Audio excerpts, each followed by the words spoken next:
My life has not been the same since all of this has happened. I didn't have a clue that it would be in the front page of the LA Times for many days. And then it ended up being a podcast with over 40 million viewers. I had no idea it would be this big.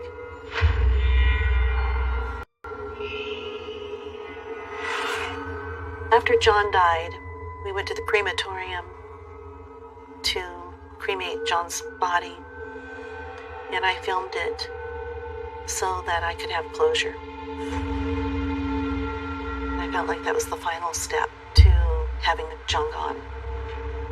As I was watching the box go into the fire, I couldn't help but think that he was going to be burning in hell. He put me through hell, he put my family through hell, and he's probably in hell.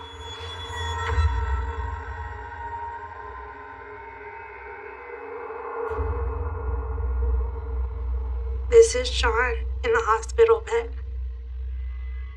After the incident, I'm just so thankful I can't see his eyes here. I can't. I'm sorry.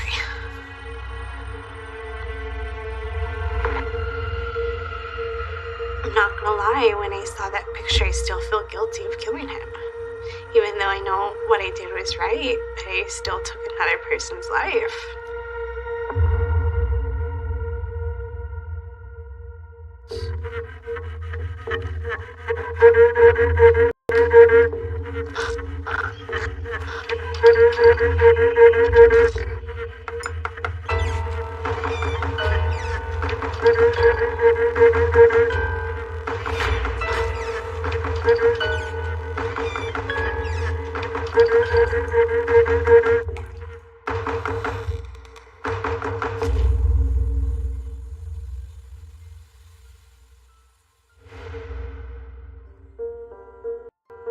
I was a single woman. I'd raised 4 kids, and I was out on my own. They had moved out. They were in their 20s and 30s, so my nights were free. I had been somewhat unlucky in love, and so I was going to take a chance and join a dating website. When I saw John's profile, he was in the medical field. He was very handsome. He had pictures of his dogs, of his children, and we decided to go on a date.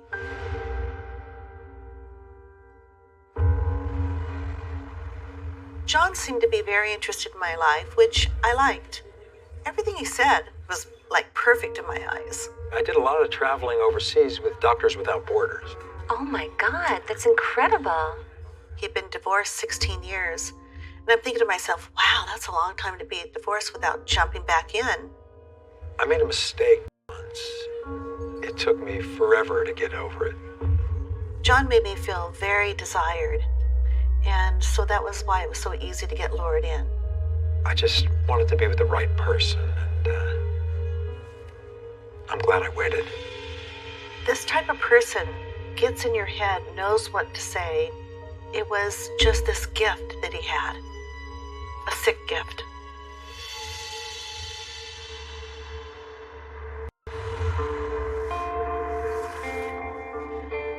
Well, this was a picture of John, one of the first pictures he ever sent me. Looking at it now, I find it sad. I can't do this. Sorry. What a waste of a person. And he affected way too many lives. Sorry.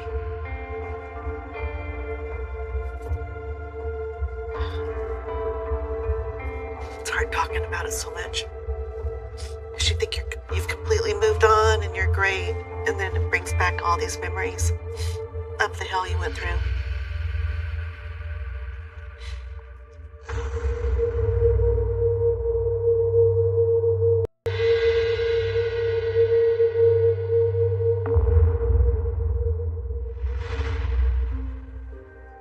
on our first date, I think we closed down the restaurant. I said, why don't we go back and I'll make you a cup of coffee before your drive back. And so I invited him up. I ran to the restroom. When I came back from the restroom, he was laying on my bed. And I said, no, get off. We're not ending here. I said, we've had a perfect night. Don't do this. And he goes, what's wrong with it? And I said, well, because I don't want to go there yet. And he kept laying there and said, it feels so good. You have no idea how good your bed feels. And he kept making comments, this feels so good. Thinking it's just a mattress, who cares? I didn't realize at the time he had a secret.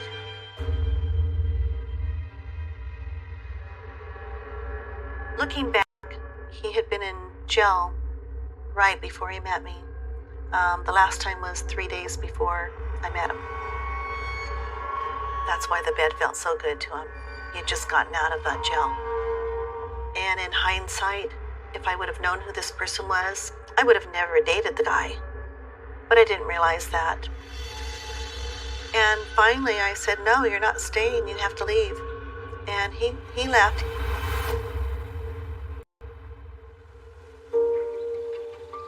The next day he calls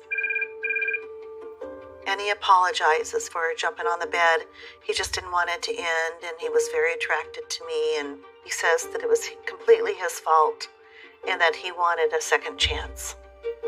I was hesitant, but he pleaded with me, and I finally said, yes, I'll give you a second chance.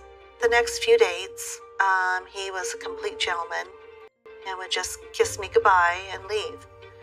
And so he learned his lesson.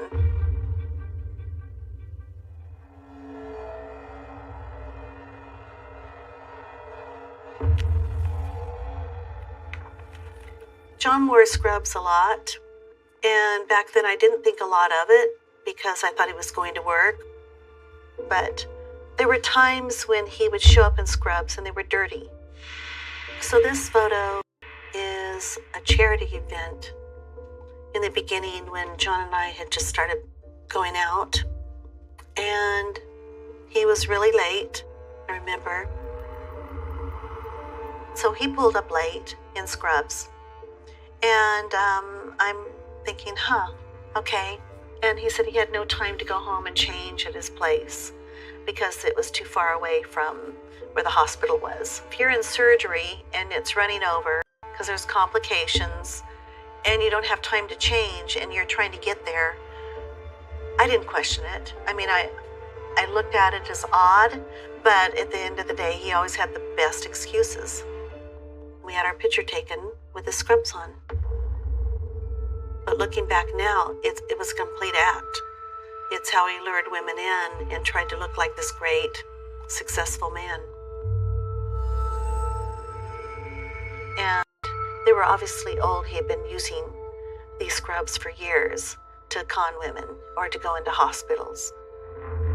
I think back to how many times he tried to fool me by having his scrubs on and how many other women he fooled doing this to.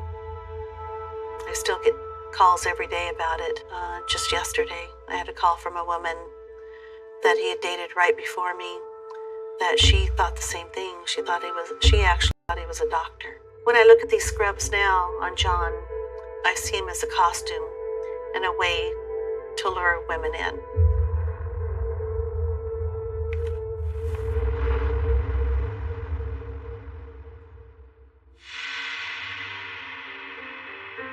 With John, things were moving very quickly after our first date, and he treated me so well.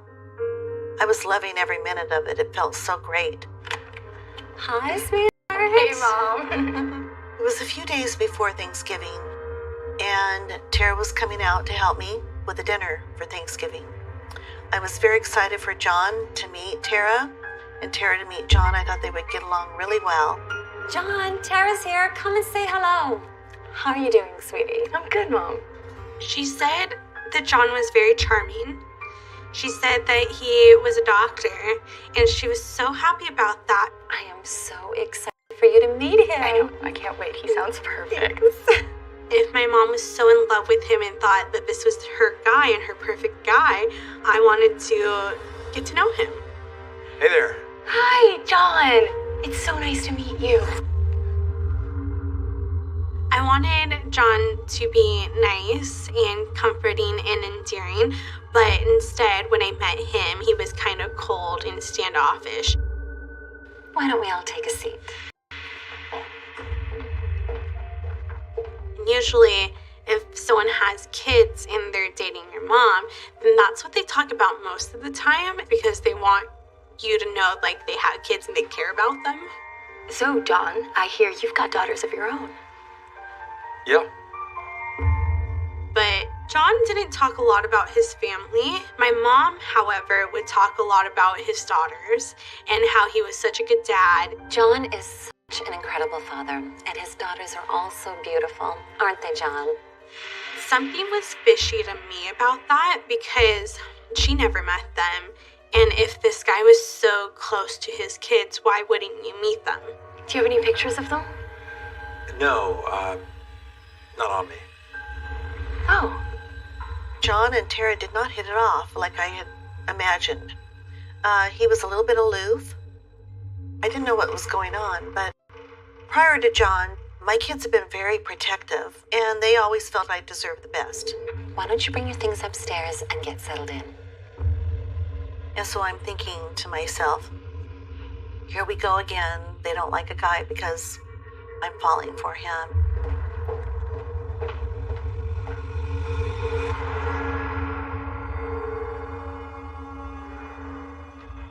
Tara, stay out of it. I screamed back at him, and I screamed at my mom too. Seriously? You're gonna let him talk to me like that? That would have been the first moment that she should have protected me against John as a mother.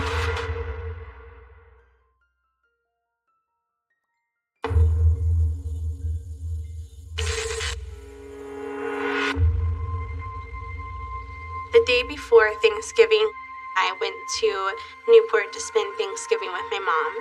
I found out things were more serious than I was led on to believe. My mom said that John was not moving in with her, but I walk into the bathroom. I notice his men's grooming bag there. Then I notice there's a toothbrush, there's his aftershave, and there's stuff of his in the home like he would be living there and not as a guest.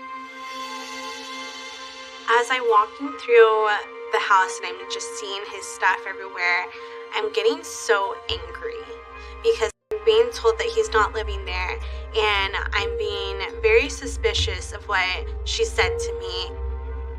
And then I opened the closet of the room that I was staying in to put my suitcase in the closet, and I realized that there wasn't room in the closet because his stuff was just everywhere. There was a box there filled to the brim, a little bit overflowing, but right on top was a nursing certificate. I was told that John was an anesthesiologist, and I was mad that I was getting lied to, so I confronted her. Mom, what the hell is his stuff doing all over the place? Tara had gotten very, very upset and was yelling at John and telling him, "What are you doing with things in my mom's house?" and yelling at me. Did he move in here? Yes, honey, I meant I to can't tell believe you. Are you crazy, Mom? You don't know anything about this guy. Don't you dare yell at your mother like that. What are his diplomas? He's not an anesthesiologist. What the hell is this? Something's wrong with this guy, and she's yelling. She's very upset. He's been lying to you. He's not a doctor. He's a nurse. Well, I'm sure there's a reasonable... Tara, you stay out of it. He comes in accusing me of snooping through his things. He told me that I didn't want to see my mom happy, that I just wanted her for all myself. If you were my daughter, I'd smack the hell out of you. Seriously? You're gonna let him talk to me like that? I screamed back at him, and I screamed at my mom too because I couldn't believe that she was allowing him to speak to me like this. I don't know what's wrong with you that you can't see that. She felt that John was lying about his life and that she could see right through him. And why can't I see it? I told her it's my life and I can make decisions on my own. I'm an adult and she needs to respect me. That was completely out of line. I told her I don't know what else to do other than leave because I'm feeling like I'm getting kicked out of the house. Well, I'm not staying in the house with him here. No one is forcing you to stay. She never stopped me. It just hurts because that would have been the first moment that she should have protected me against John as a mother. You're choosing him over your own daughter? After Tara left, Fine. I asked John about the certificate, and his reply to me was he was a nurse anesthetist opposed to an anesthesiologist, but they basically do the same thing. So I didn't think anything of it. I just thought that she was making a big deal over nothing.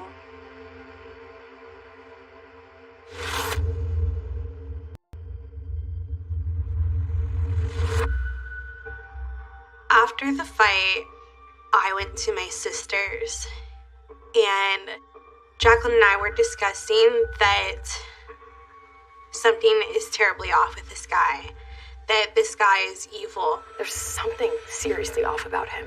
I thought the same thing when I met him. And that's when there was a string of text messages that came in from my mom's phone, Oh my God. What? saying that my sister should jump off a building head first would be preferably, and telling my sister to end her life. What the hell? I just don't Let me see. understand. Jackie, this is crazy. Jacqueline was shaking because her mom was saying these things to her, but I looked at them and I thought that couldn't be my mom saying that. There's no way Mom would say this. The wording was off. It wasn't how she would write something. And we knew it was not my mom who was sending them. Mom would never say this to us. It was John. Yeah, you've got to be right. I could tell that he was dangerous, but at this time we only had suspicions, and it was so frustrating because we were perceived as the crazy ones. We got to get him away from her.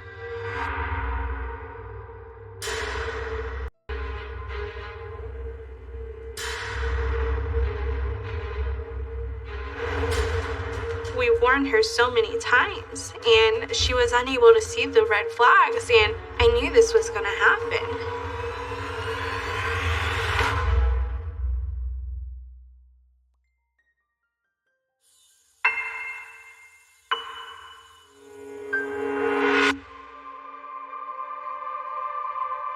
John filled a void that I felt many other men had not filled.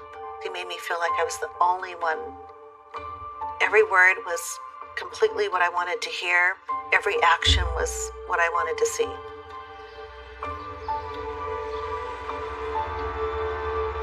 But there was this Sunday where John and I were going to church, came home, walked in the front door.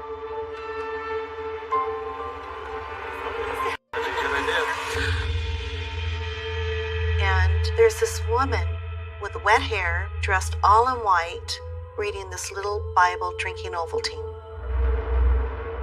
She had all my clothes on. And I'm talking to her. How'd you get in my house? What are you doing?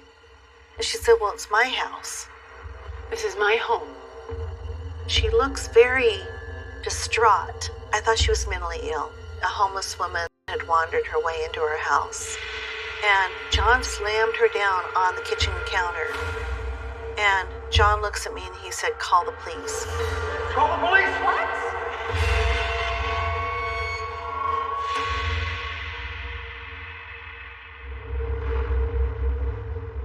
Once the gal was gone, John immediately went into protective mode. He felt that we needed to get cameras to protect me. Cameras, front door, the bedroom, down the hall, and towards the entry. John had set it up to where he could see me in his computer and also on his phone. At that point, I thought he didn't want anything to happen to me. He was protecting me. I just thought he cared a lot about me and my safety. I now look back and I feel that John probably knew the women. And it was a way to set up cameras in the house so that he could watch me.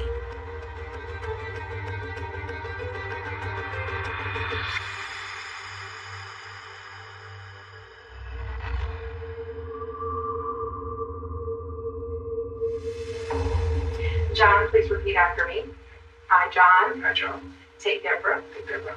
to be my wedded wife. Wait. It had been 2 months, and John was very persistent about wanting to get married. And he kept saying, please, please, pleading with me. He said, what do you have to lose? We're going to be together the rest of our lives. For better or worse, Better or worse. for richer or poorer. Richer or poorer. I was falling in love. At the same time, there was my gut that was telling me, slow down. Something's not quite right.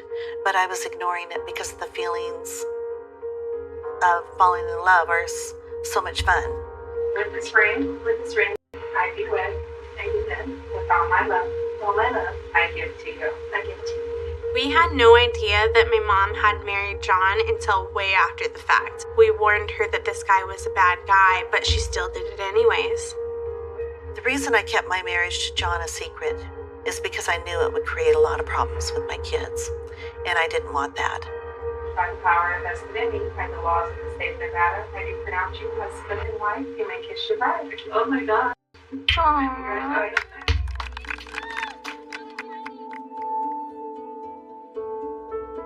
That was painful. I think that one of the reasons I stuck by John at certain times was because I had taken those vows.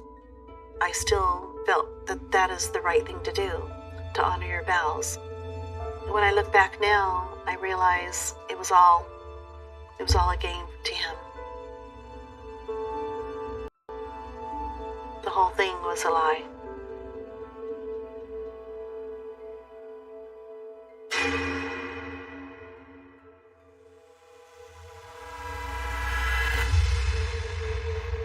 After John and I were married, he was the doting husband and things were great for a while. I felt like we were on our honeymoon constantly. But what I realized with John is everything was orchestrated to literally have complete control. I got really creeped out when I'm driving to Vegas and he calls me. Hi, John. Yeah, I just pulled over. What's up?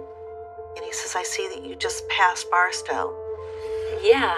I think you need to stop for gas and probably in Baker. And I'm like, okay. The cameras at the house felt normal, wanting to protect me in my environment. But he had also set up my iPhone to where he could sort of track where I was going. And I didn't realize he'd done my phone and the iPad and all that. Okay, good idea. Thanks, honey. Bye, John. And I'm thinking to myself, I don't like that he could just see me everywhere he is. It's just creepy. That's when I thought, there's a lot more to this that's going on.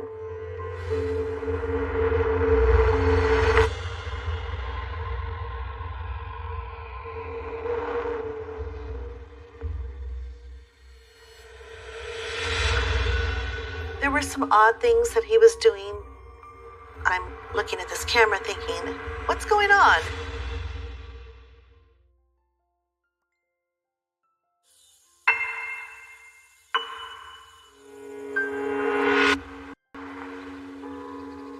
After the drive to Vegas, when he had seen me in Barstow and was telling me when to get gas, I was pretty much wondering, what in the world is he doing? Why is he watching me to this degree? I was starting to become suspicious at this point. And so I thought, I'm going to hook up to the camera so I can sort of see what's happening. There were some odd things that he was doing in the morning. He would leave in his scrubs. And 1 or 2 hours later, I had logged on to see what was happening. He would come back. He'd go upstairs, either lay down or play video games or, just hang out in the bedroom or in his office all day. And I'm looking at this camera thinking, you jerk. You've been lying to me. What's going going on? So I go home and I confront him.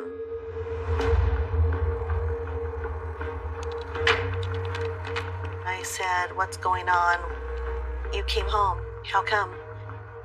And he said, oh, they canceled. The woman had eaten something, so they couldn't do surgery, so they sent me home. Which is legit. Another time he said he wasn't feeling well, so they were able to get somebody else to cover him. His stories were so believable, to where he convinces you. He would say, why would I lie to you? What's there to lie about? He was very, very, very convincing.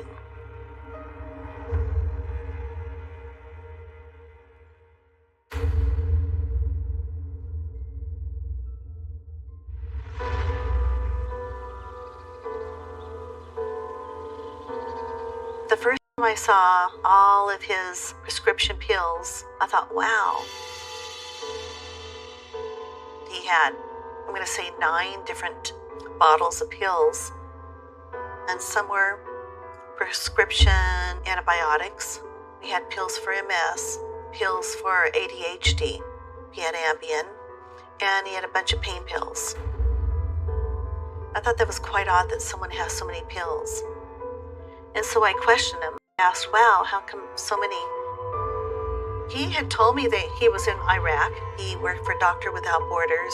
And one of the things that he did that he was telling me is he had jumped out of a helicopter and he was helping save lives, but he had lots of scars from jumping out of the helicopter.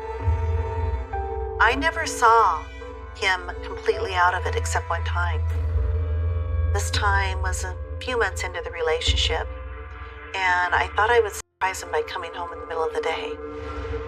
John, is everything all right? And he was completely out of it. And I realized he had probably taken a bunch of pills that day. But when I asked John about he'd take a bunch of pills, he said, no, I had the flu. What makes you think that I would take a bunch of pills?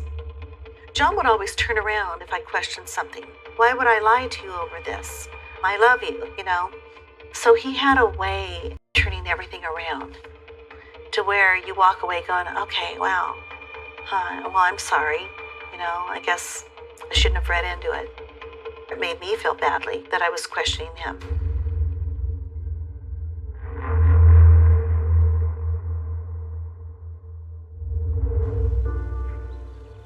Jacqueline told me that John uses Mom's car all the time. There's something about him. We wanted to know what John was up to. So Jacqueline put a tracker on the car that John was driving. We found out that he was going to doctor's offices for short periods of time. My theory on why John was going to all these different doctor offices was I thought that he could be a drug addict. He's wearing scrubs and he's pretending to be a doctor. I knew he was not who he said he was. We confronted my mom, and she didn't quite know what to do with this information, and she didn't know how to dissect it, whether or not we were making it up because it was our word against John's. When John and I got married, we made vows, and I take those very seriously. I didn't want to feel like I was failing again. Sometimes you want to stick with it and get through the rough periods and know that better days are coming.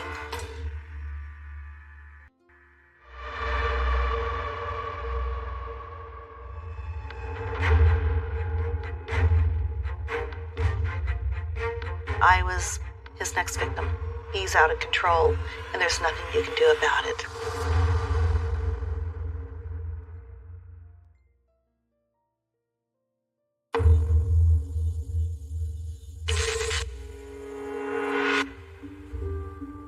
This photo is of my mom and John holding it right in front of me. It makes me angry still because I don't think I was talking to my mom at this time. And he's wearing scrubs and he's pretending to be a doctor. But now that I'm looking at it so closely, I've never seen any of my doctors dressed like this. I don't want this one anymore.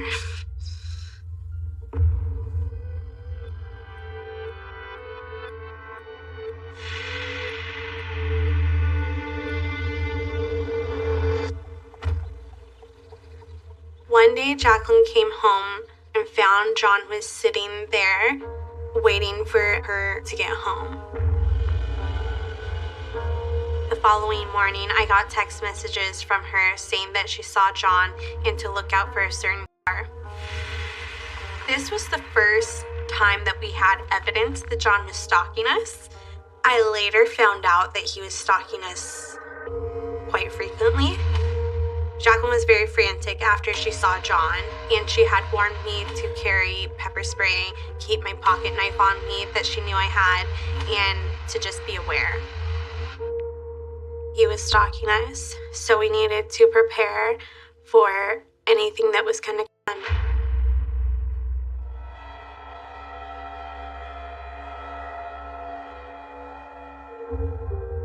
I could see things that my mother couldn't because I was not in it. She was the target, and I was the person that he wanted to isolate. But it was so frustrating when my mom wouldn't believe me. It was so hard she would believe John in anything he said. So Jacqueline had hired a private investigator and brought that information to me.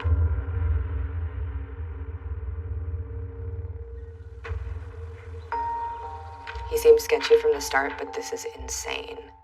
It was scary. I mean, look at how many identities he's had. John was using different social security cards. He had restraining orders on him. He's been in and out of jail like a million times. He had several arrests on his record. He had been to jail many times. I can't believe how much dirt there is on this guy. He was a con man, essentially. Having everything confirmed was very scary.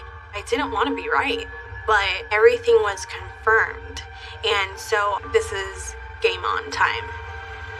We gotta prepare. We have to get Mom away from him.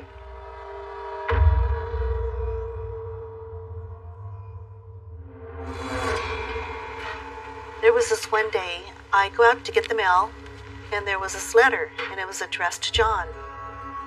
But it was from the Orange County jail. And because I had my suspicions at this point, I opened it.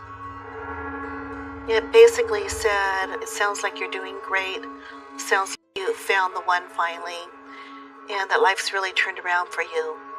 The way the guy worded it made me realize that John must have been in jail with him.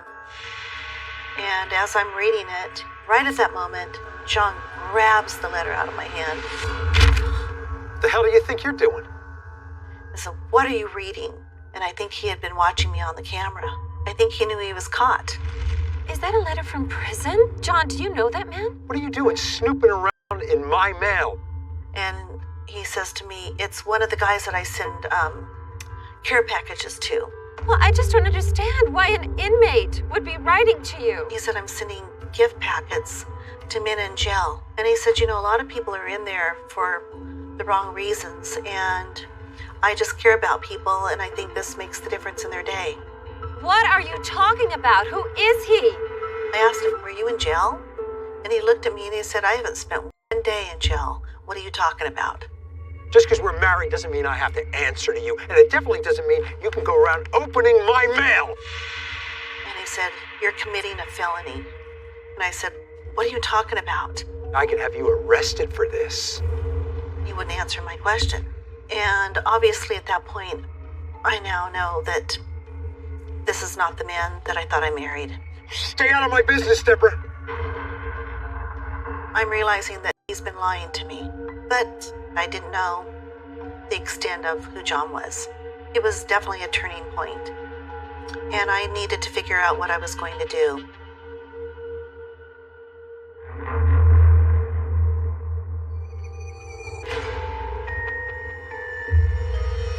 At this point, I thought I was his next victim, and he's out to get me.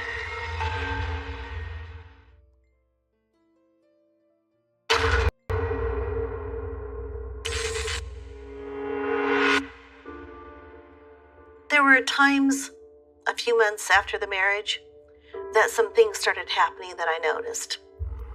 getting the cameras, the pills, the letter, I realized that John had a very suspicious side to him at that point. And yet I felt confronting him, I'm not going to get a straight answer. And so as my suspicions grew, I decided to walk into John's office and look around and see what was there. I found different Social Security cards, just a lot of different names, other than just John Meehan.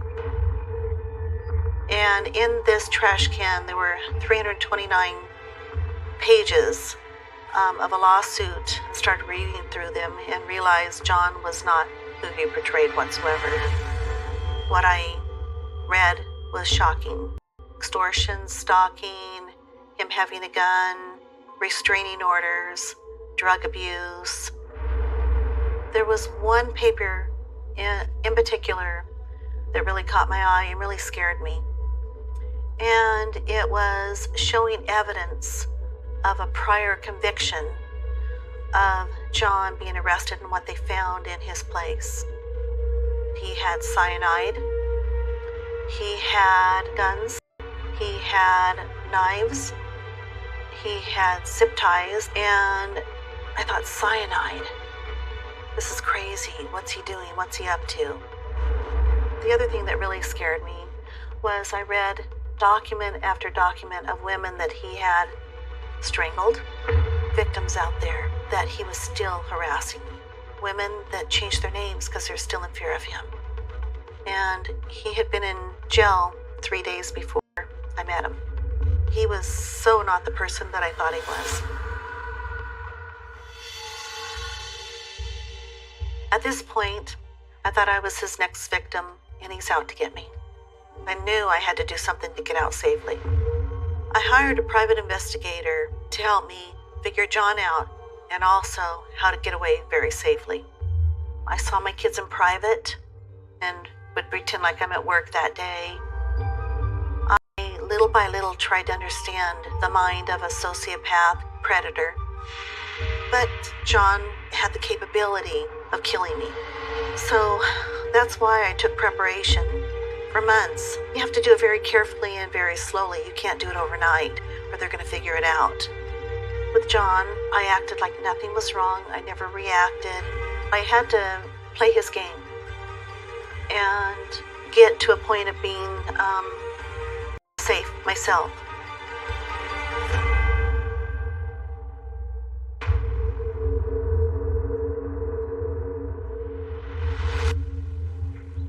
So I was moving money around. I was changing my passwords, and there was $30,000 that I had put in the bottom of a lingerie drawer. That was cash for me running, and somehow John found it.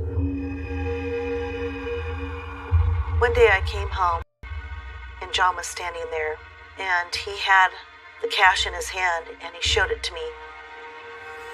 He said, "What is this?" I'd been busted. John knew something was up. He didn't know what was up, but he knew something was up. I knew that I had to get out, and I rushed to leave. He stands in front of me, and I'm inches away from him, and he's pushing at me. And he kept saying, "Hit me, hit me." I realized at that point he had caught on. He knew what was happening, and I said, "I'm not going to hit you." He says, "Hit me because you'll never get up again." I said, "Move aside. I'm leaving you right now." I felt like my life was in danger, and all I could do was hurry as fast as I can to get out of there so that he couldn't do anything to me. And I just sort of ran to my car and took off as fast as I could.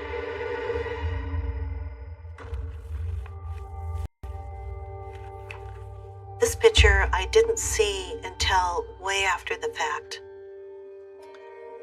I believe this was one of the times he was arrested. I'm going to say in 2013 when he went to jail. It's amazing that I actually thought I fell in love with a man that I thought was a good man. And knowing that I was in the same bed with him night after night and knowing what he was capable of was pretty crazy.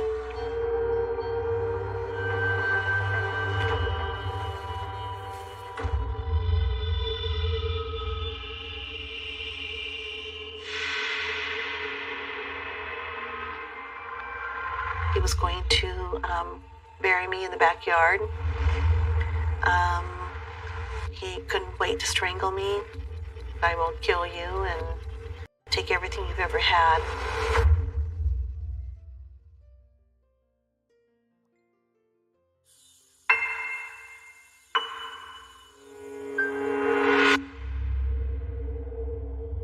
The final straw was John had caught on. He saw how much money I'd taken out of an account. I think I had removed a good $30,000 that day. And he came to me and he said, "What are you doing?" And I said, "I'm leaving you." And he said, "You can't do this. We're married. What kind of wife are you?" John was extremely mad at me. And he would send me very, very threatening text messages all the time. "You think I'm going to allow your family to continue? Feel sorry all you want. I don't care. I have pictures and emails. Don't test me." And he would put nude photos of me online, and some were a lot worse than this. Some were that I will kill you and take everything you've ever had. He was going to bury me in the backyard. He couldn't wait to strangle me. When I started getting these texts, I was scared for my life, and I went into hiding.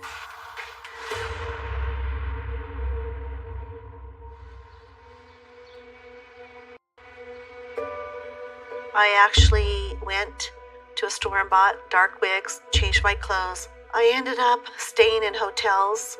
I had to change my whole routine. I remember shaking all the time, couldn't eat, and I had no idea what he was going to do. I was in hiding 8 months. Every time I got a text from him, my heart would just drop and I would be in a panic. There were thousands of threats that I wouldn't see the end of the day, and don't plan on waking up tomorrow. I mean, they went on and on and on, so that's why I was in constant fear. I would change phones and he would know how to call work and say, "I'm a client, I need to get a hold of her, I don't know how." He would send me, "Boo, I found you. You can never hide from me." Like, the next corner you're gonna turn, he's gonna be there and kill you. One of them was, "I hope you went to church today, because I have a really bad feeling about you." I didn't want to even leave my hotel room. I was afraid to even go down the hallway that he would grab me or have somebody grab me. You're in constant fear. It's horrifying. You don't know any way out. Couldn't think about anything else except trying to figure out where I'm going to hide next. I felt like it was almost easier to die than to keep living in this nightmare. This next one was pretty bad. No more being nice. This will turn an entire family inside out. You're selfish to allow this. You'll never forgive yourself for what I'm about to do. Well, I had no idea what he was going to do, but obviously I felt like he was definitely capable of killing me.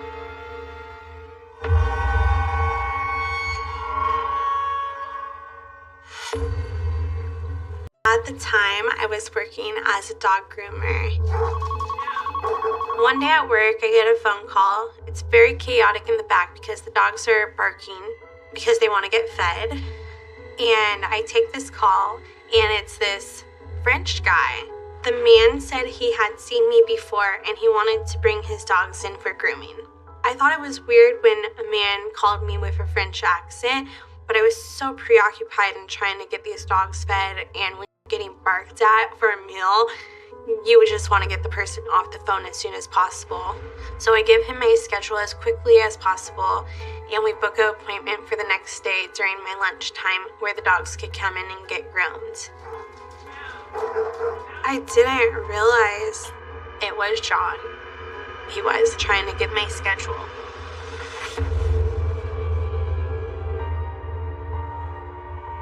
The following day, at the time where the dogs were supposed to come in to get groomed, and they were a no-show.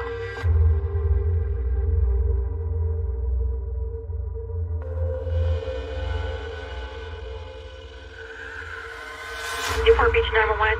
Someone's been stabbed. I'm not really sure what happened. We just heard screaming.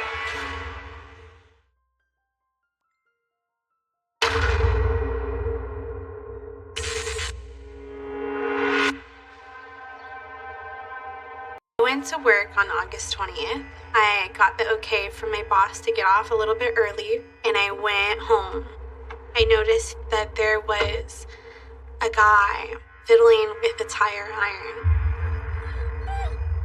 My dog was barking at him, and I told my dog to knock it off because I thought it was a homeless guy just living in his car.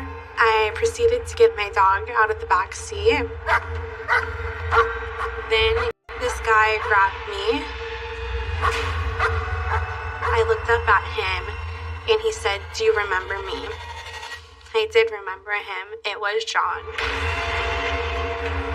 He started what I thought was punching me, and he was punching me over and over again. I didn't realize I was stabbed. I just tried to push him off me, and I ended up on my back. I ended up stumbling backwards, and at this point I see the knife, and I knew he was there to kill me. I kicked the knife, and it fell directly on my right hand side. When it felt like that, I felt like it was from above, like either my guardian angels or God or my guides looking after me. It was just how it landed. It was meant for me to survive. I was meant to live. So I picked it up and I just started wailing on him, and I didn't give it a second thought.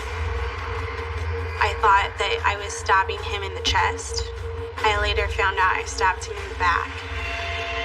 I stabbed him once in the forehead, and I put it into his eye. He gasped, and he started to fall on top of me. I pushed him off of me, and he just was what I thought was dead. And then I tossed the knife as far as I could away. I scooted away from his body. I continued to scream for help. And then this lady walks up, and she just started telling me that she's EMT trained and that she's trained for things like this. Newport Beach 911. Someone's been stabbed and he attacked a girl. It's a girl and her dog, and then a guy is on the ground. I'm not really sure what happened. We just heard her screaming. Blood? Yes, and the guy's just on the ground. Then at that point, there was other people started coming to the scene. This guy came. He went over to John, and he started to check up on him and make sure that he was okay. Police, do you have an emergency? Yeah, we do. We got, Been stabbing West. Come Is on. this the woman? Breathe, come on. You said it's a male and a female? Breathe. The male's not doing well. Breathe. Okay, female's there. Hold on one second. I told them, not to touch him, but they wouldn't listen. And I told them that he tried to kill me, and I think I kept repeating that because they still were trying to revive the guy who tried to kill me. I was hysterical, and I couldn't breathe. And then I just realized I need to call my mom. So I called my mom, and I told my mom, "I'm so sorry, Mom. I think I killed your husband. I'm so sorry. Getting that call and listening to Tara, it's so surreal. You're hearing your daughter call saying that she killed your husband, and you're like, what? What are you talking about? She said, I killed John. I'm so sorry. And I said, it's okay. Where are you? Are you okay? And all I remember is just rushing to get there. And you go through the guilt. Why wasn't it me? Why didn't he stab me? She's going to have to live with this. But I get there, and they won't let me go to her. They said, ma'am, it's been a crime scene. You have to stand behind the yellow tape. And Tara's yelling, Mom, Mom, and I'm yelling, Tara, Tara. And I'm seeing this ambulance drive by me, and I'm realizing John's in that ambulance. But I don't really know exactly what's happened, if he's alive, dead. I didn't know the story at that point.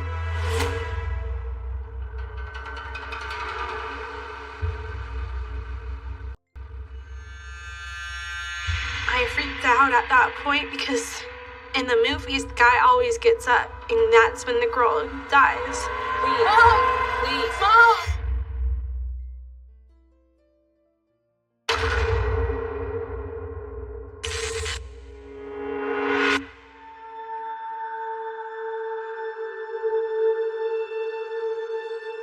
This is a picture of Cash and I in the hospital.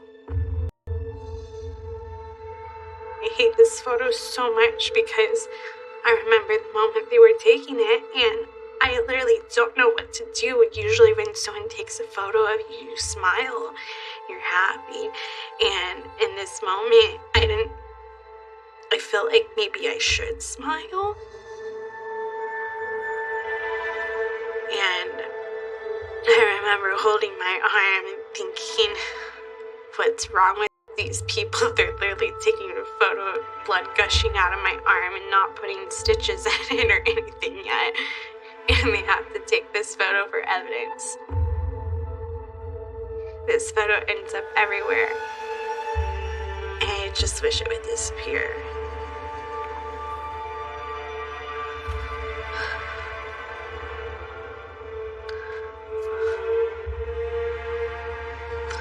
I'm sorry.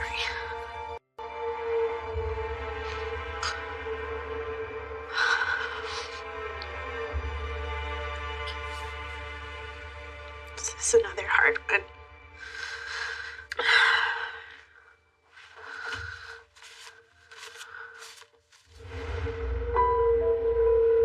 When I went to the hospital, there was people that I didn't know that were touching me all over the place and poking me with needles. I just wanted my mom. She's not here right now. What? Where is she? But they told me that she went to the other hospital to see her husband. Get my mom in here now, please. Mom! Mom! Calm down. And that really hurt me because just the way they said it, they didn't tell me that she needed to identify him. They made it seem like she wanted to be with him. And so that was so hard to hear that. Mom!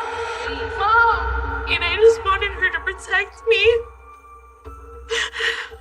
That was the hardest part, was knowing that this guy came after me and then she's supposed to protect me and she can't.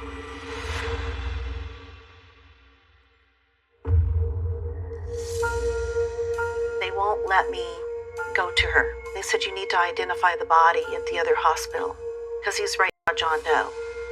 He was on life support, tubes everywhere. They told me there were 13 stab wounds, but one had gone through his eye to his brain, and that he had had multiple strokes, and that he would be brain dead. When I looked at his body, I thought, what a waste of a human being. He was brilliant. He really could have had it all. The guy just wasted his life.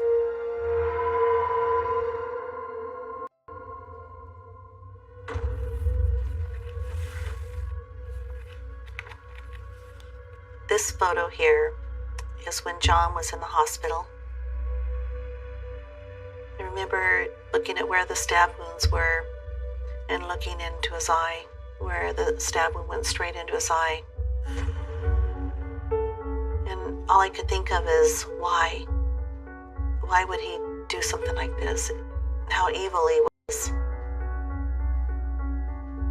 And thank God it was him, not my daughter. I knew that there was a lot of healing that needed to take place, a lot of answers that I needed to figure out. And it was all about Tara at this point.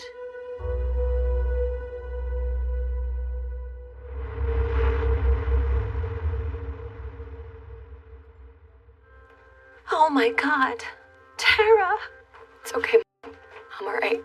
The moment I got to see my daughter, I walked in there and just hugged her, and she cried, and I cried, and I was just grateful she was alive. I'm so sorry. It's okay. It's not your fault. When I saw my mom, I just had mixed feelings. I told her I knew this would happen because we warned her so many times, and she was unable to see the red flags. I just never thought that he would do something like this. Mom, Seriously, it's not your fault. But I was so grateful that she was there and that I was able to hug her and that we're all alive. Can we go home now? Yes, baby. It was very, very, very difficult. I had no idea that he would go after her. I just didn't get it. Why not me?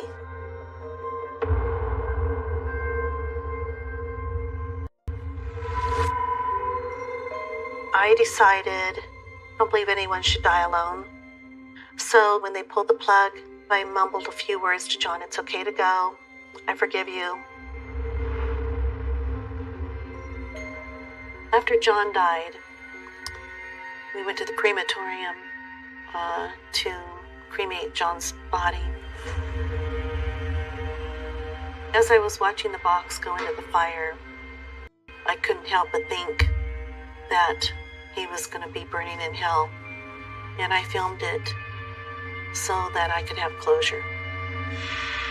I felt like Tara, if she had nightmares about him coming back, I wanted to prove to her that he was completely gone and he would never come after her again. She's never seen it, but hopefully one day, if she ever questions or feels like John's here or whatever, I can show her that he's completely gone.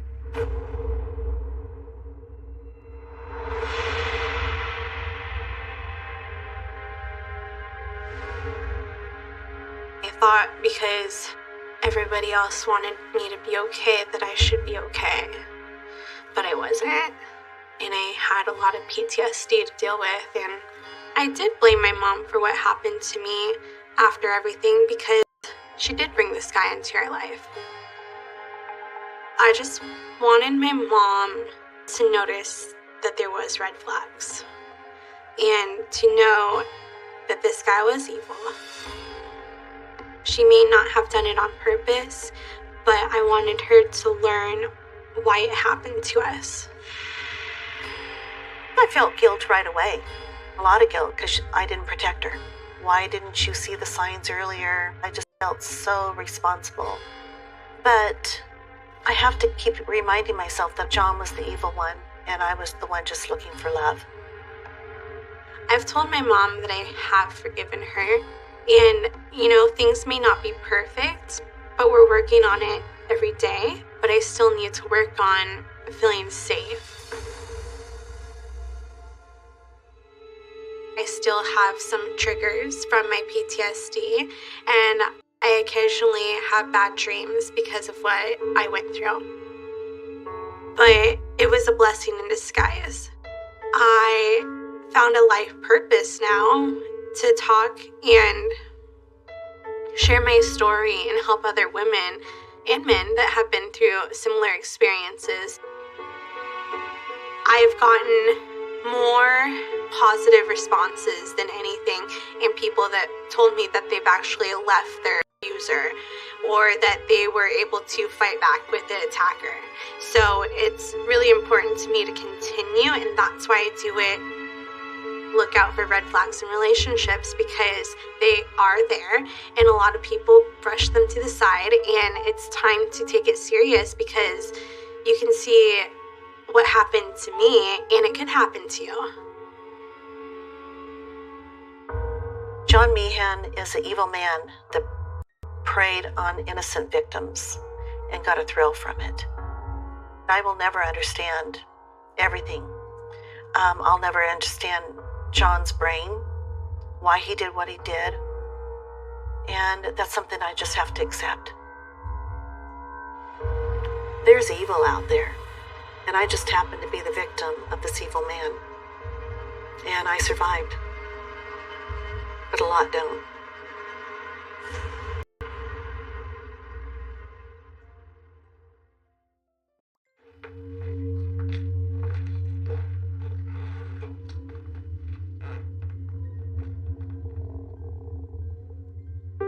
Talking about my story some days gives me release. And other days, makes me nervous. I told about 85% of it. There's some that I will always hold back, that I'll never let anybody know about. There's always more to share. I'm just not ready.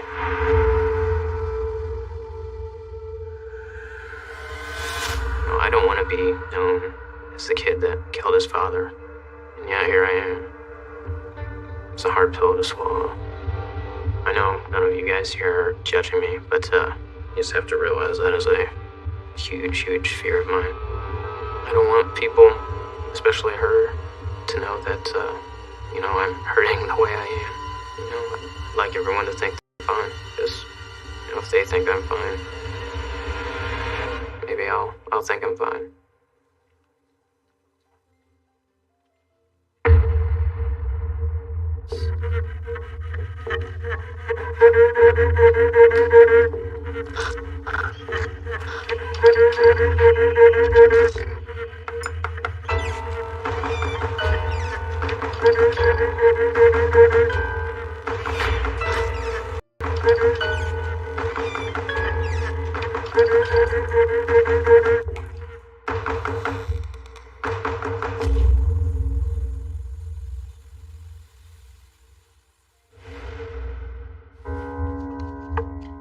It's a picture of me and my dad.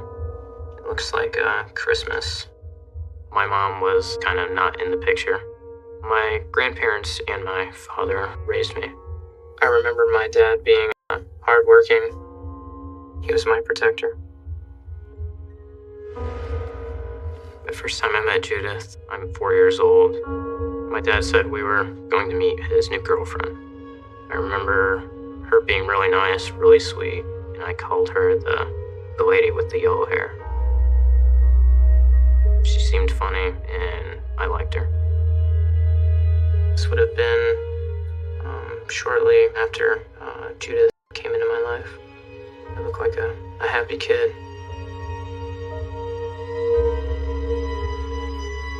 If I could talk to that little boy, I would tell him to run and never look back. And if I couldn't run, to scream and not stop till somebody came.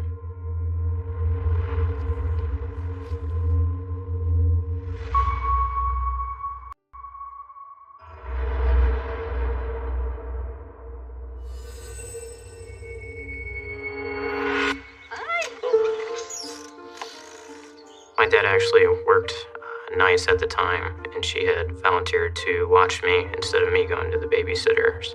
So a few days after the first meeting, I was actually dropped off at her house. Behave. Listen to Judith. You'll be fine. Bye, bud. Once my dad left, it's like a switch was flipped and Judith was an entirely different person. She had a daughter my age, so she had told me to go upstairs and play with her daughter. Judith had said the closet in her daughter's bedroom was off limits and that I was not allowed to go into it. You scared of the dark?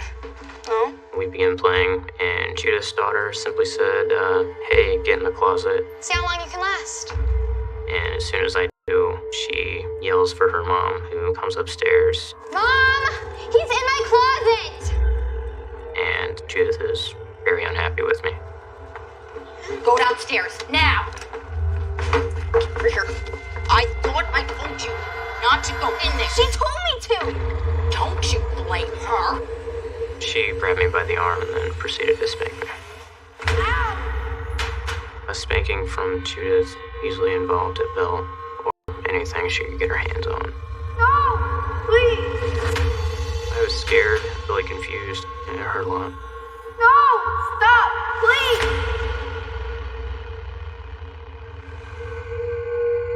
After the spanking, I'm not allowed to talk, I'm not allowed to eat, and I'm not allowed to play with anything. I just have to sit there and be quiet.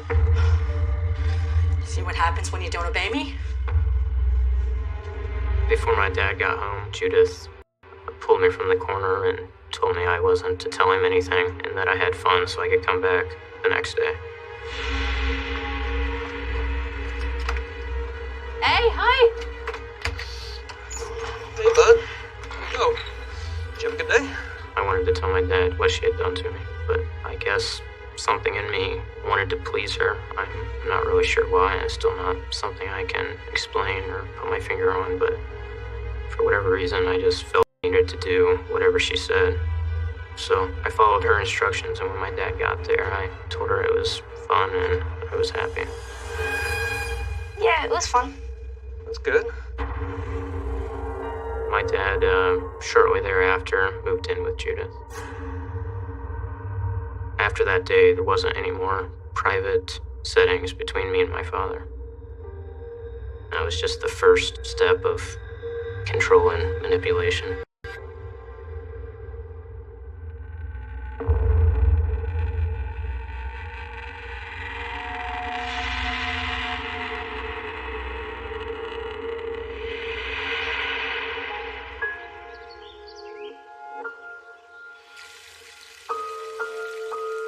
My dad worked nights and days, and he always seemed to alternate. When my dad's around, Judith is nice to me, allows me to be a kid. But I knew, as soon as my dad left, my night or day was about to become hell. Her daughter was allowed to do whatever she wanted, but I didn't have to do anything wrong. I was still being spanked every day. Sometimes she would choke me. I wasn't allowed to make noise or cry or try and stop her. If I did, I got it worse.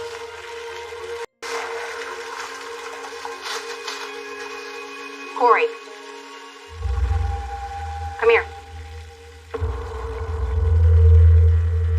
Sometimes the bruising was so bad, I'd be forced to lay in a bathtub full of ice water. It was another form of torture. Sometimes she was feeling extra cruel. She would hold my face under the water as well. There were several times I would pass out.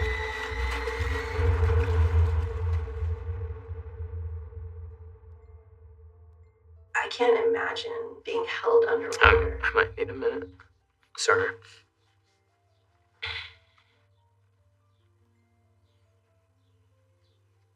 I'm sorry. It's been a while since I've talked about this. It's just a lot of fear coming back up. A lot of memories.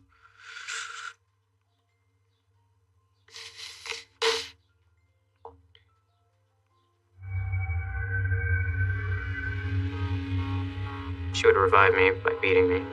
I wanted to tell my dad about everything, but I was too afraid to. I knew what Judith would do. Remember, keep your mouth shut. And there was never an opportunity to say anything to him. He was usually back at work before I got up. When my dad is home on the weekends, I'm with my grandparents, so there's still no contact. The only thing I can do is try and not make her mad and do as she wants me to.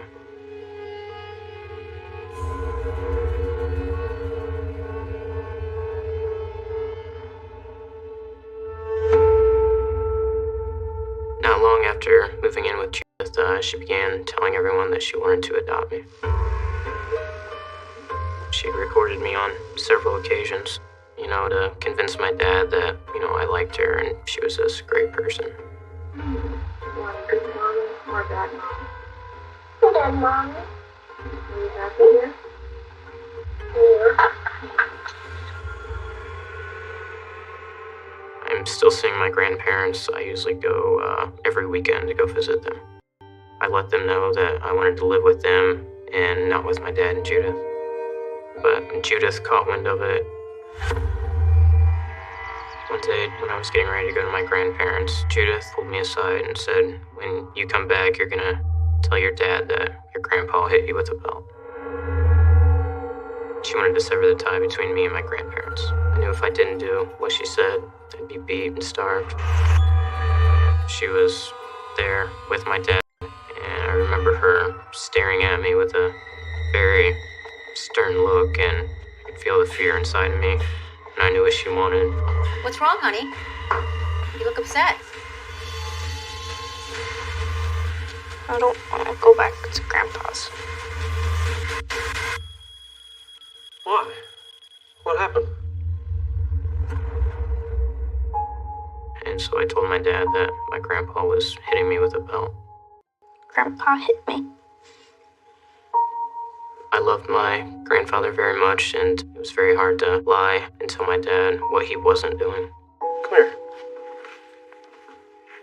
You don't ever have to go over there anymore. My dad said that he would take care of it. My dad hired an attorney, and I was no longer allowed over there. After this, I have no communication with any of my grandparents. It's just my dad and Judith.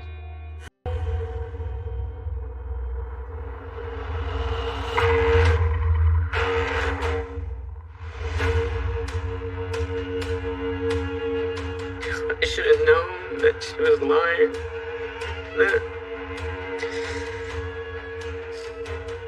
I wish I would have known.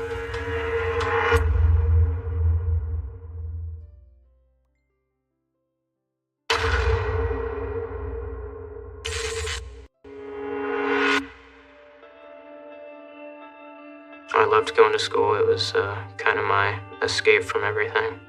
But one day at school, at recess, a teacher approached me and asked me why I was wearing a long-sleeve turtleneck in the middle of summer. Corey, aren't you too hot in that? No. The reason I was wearing that turtleneck was to hide bruising that Judith had put on me. Wouldn't you rather change into a t-shirt? No, I'm fine. She asked me if I wanted to roll up my sleeves or take the neck down, and I had told her no. Oh, at least you roll the sleeves up, sweetie. I can help. I sound okay. Judith's favorite thing to say to me is that if I ever told anyone at school what was going on, that I always had to come home to her first. I lived in constant fear that Judith was going to kill me. So I just simply said it was my favorite shirt. I just really like the shirt. I understand. I, more than anything, wanted her to ask me to take my shirt off just so she could see the bruising. But she never did. I'm probably 7 or 8 years old in this picture. The bruising was so bad. I was never allowed to wear shorts or short-sleeve shirts. I feel sorry for this kid. Kid that's wearing long sleeves in the summer, pants, turtlenecks, the one that's sitting on the swings with nobody around. If you see that kid or that child, I'd put them in your arms and ask them what's going on. And if they tell you something and it's too good to be true, it's more than likely too good to be true. Don't stop asking questions.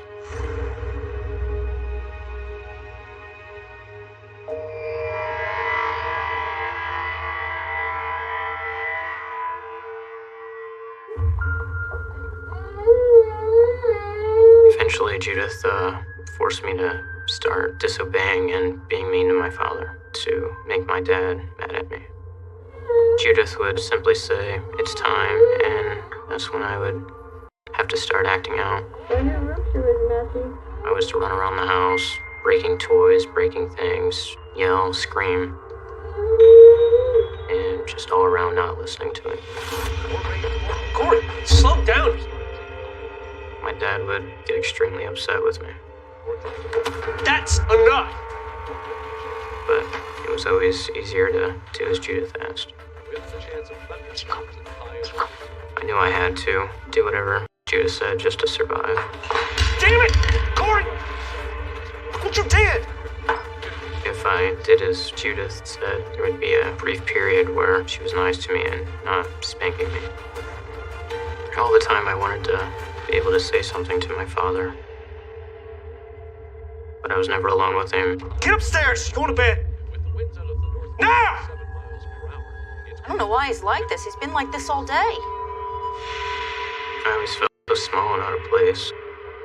Looking back, I think my dad was being manipulated just as much by Judith as I was, and it eventually felt like my father hated me.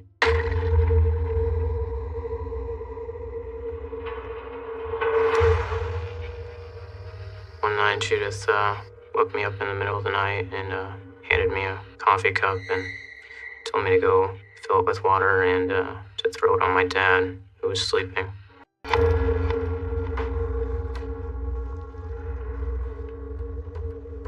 I never wanted to do anything to my dad, but it was easier for me to do as Judith said and upset him than the other way around. So I took the cup and walked to the room my dad was sleeping in.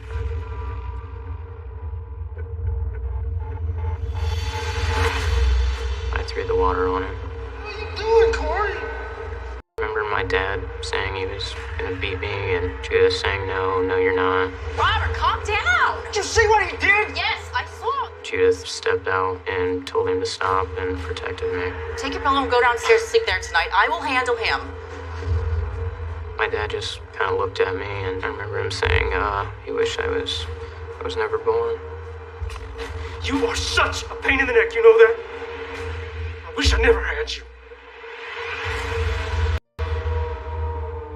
My dad wanted absolutely nothing to do with me, and Judith seemed delighted in that fact. He's really starting to hate you. I remember Judith saying, I think he just doesn't like you. And when I was alone with Judith, she told me I did well, and life actually got a little easier for me for a while.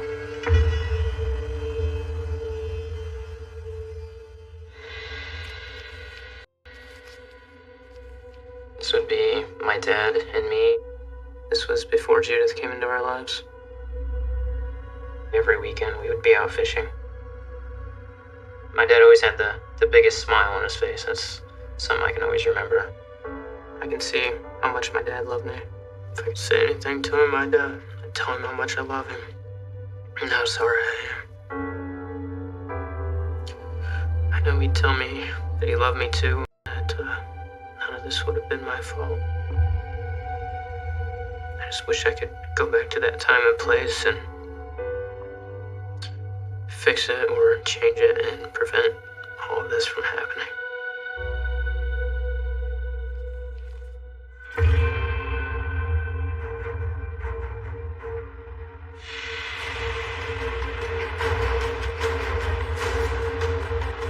I'm supposed to pull the trigger and shoot him and claim it's an accident.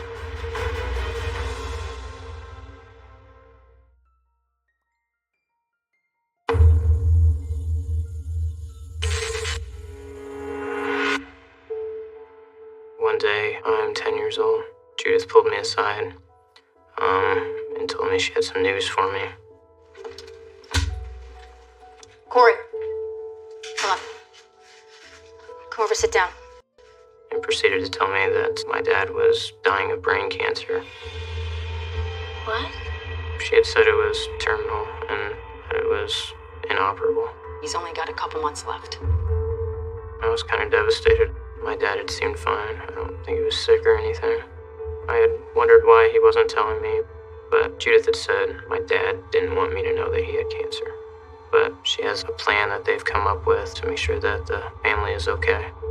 Your dad is a good man, and he's thinking about our future, and he's got this great plan, but he needs your help. My help? She said the plan was that I was supposed to accidentally shoot him and kill him so that the family could get the life insurance. You're gonna tell him that you want to learn how to hunt, and that you want him to teach you.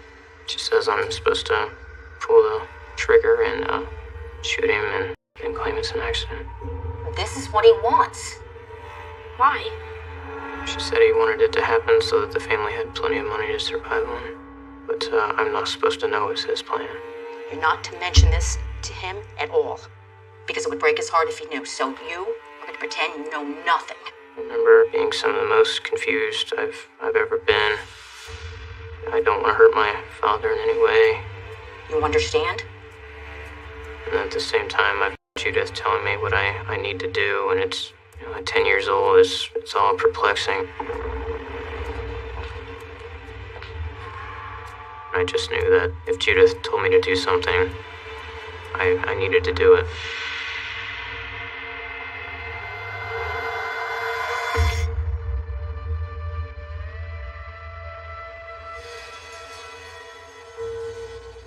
must have had the day off, and I asked him if he could teach me how to hunt, and he had said yes. This is the chamber. So he got the gun, and he showed me how to load it, cock it, hold it, aim it, the whole 9 yards. You don't need to learn this at some point. Might as well learn from me, right? My dad seems excited that I'm interested in something, and he's acting like my dad, like we're having a moment, like I almost feel like he's proud of me or excited or something. This is important. Never point it at anyone. Got it? I watched him load it, unload it, and then he instructed me to do the same. Oh, give it a try.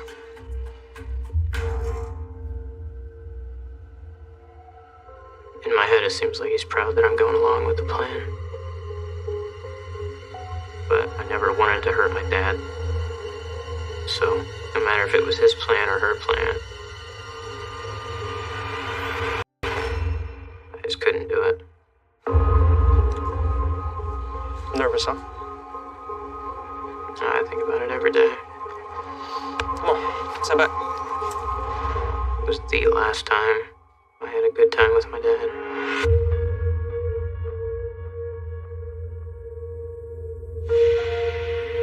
Judith was in the house, and as soon as we walked in, her face turned. Oh, you're back already? Here you go. I'm gonna put this away. Okay. The look in her eyes, it's hard to describe. And I could tell she was getting angry. What is the matter with you? I thought you knew what to do. She asked me why I didn't do it yet, and I said I didn't know I was supposed to. Did you forget about your dad's plans, or you just don't care? I didn't think you wanted me to. She said the next time I tell you to do something, I expect it to be done right. If you don't do what I tell you to do, I promise you, you'll regret it. You understand me? Yes.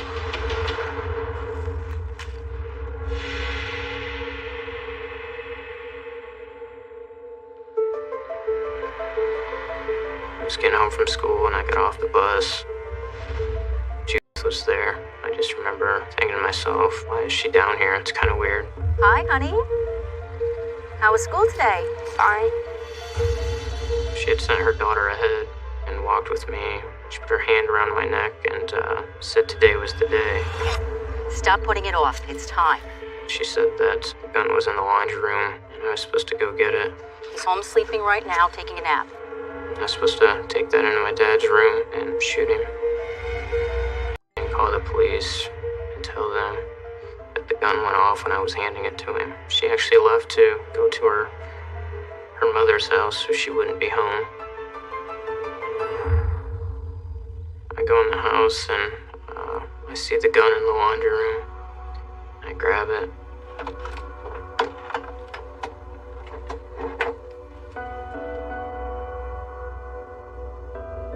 And I go into his room. And I see my dad there. He's sleeping. He had no idea what was coming. But I thought it was my dad's plan and what he had wanted.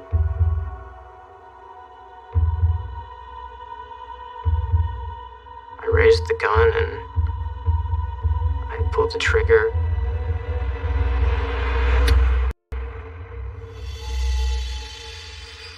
Nothing had happened. I was freaked out. The thought I was having was maybe the gun's broken and I'm not gonna have to do this. At the same time, my thought was, well, Judith is probably gonna beat me if I don't do it, so I pointed the gun and to try it again. I was thinking it was broken, nothing was gonna happen, and that's what I was really hoping on. Pulled the trigger, and sure enough, it went off.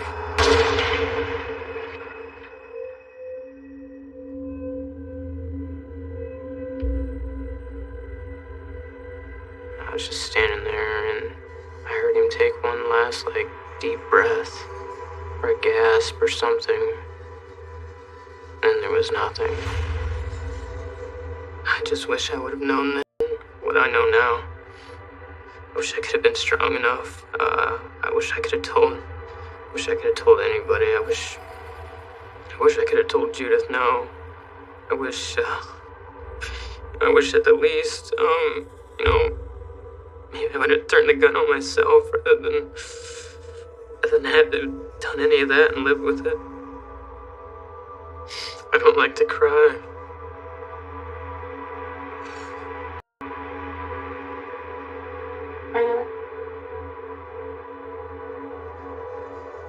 It always makes me feel better, and I don't want to feel better.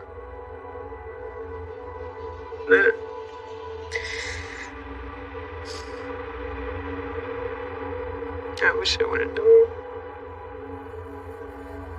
I wish my dad was still here. I wish that every day I'd gladly take his place.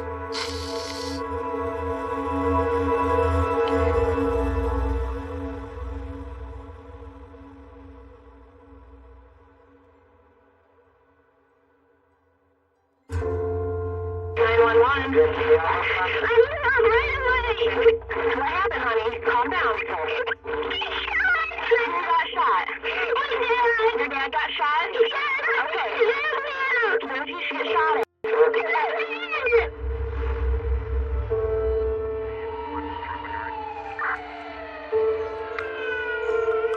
An officer arrived first, and he grabbed me and said, "Oh no, he's gone."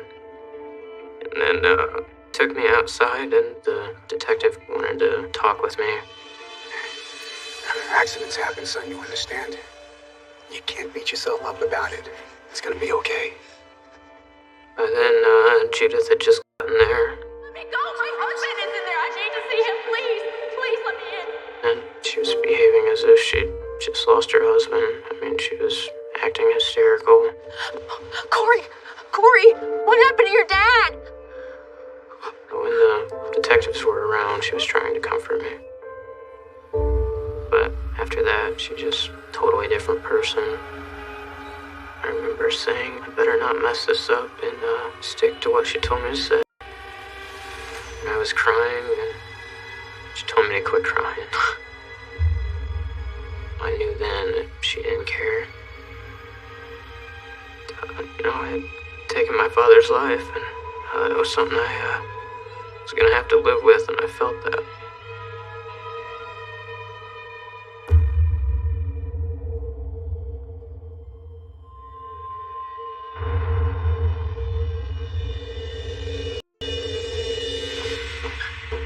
What scared me the most was if Judith found out that I did tell somebody. She would have probably killed me.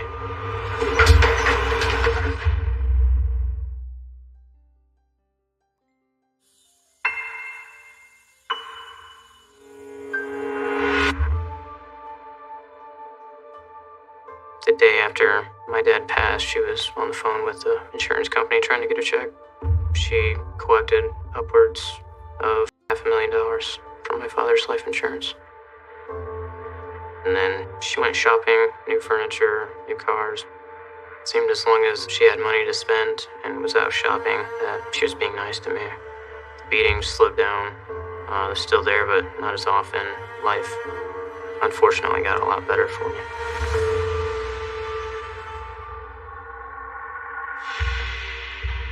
It's a picture I haven't seen in years. This would be the classic sports car that Judith bought for me. This is a rare, genuine smile from me at this time in my life. Some days after school and on the weekends, if I was lucky, I was able to get the car out and give it a good shine. And that was something I thoroughly enjoyed. Anytime I was cleaning it or sitting in it, I was just envisioning the day I got to leave with that car and leave my life and Judith. Plan was when I turned 16 to get my license and get out of there. But I think she knew deep down that I was going to be leaving any chance I got. When I turned 16, she actually sold the car.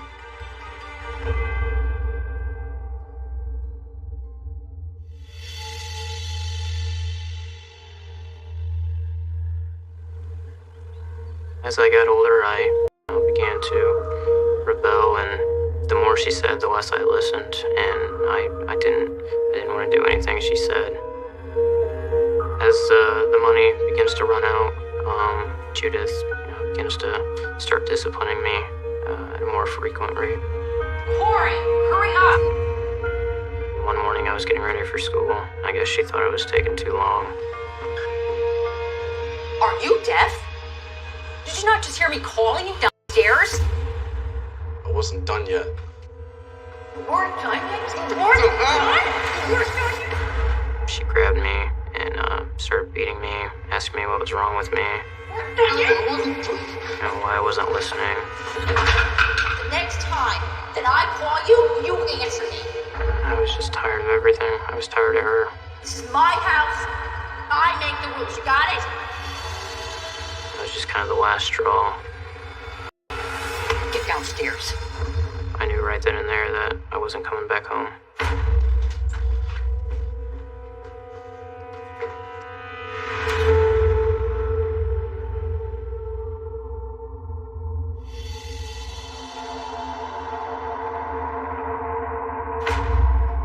Judith would keep tabs on me.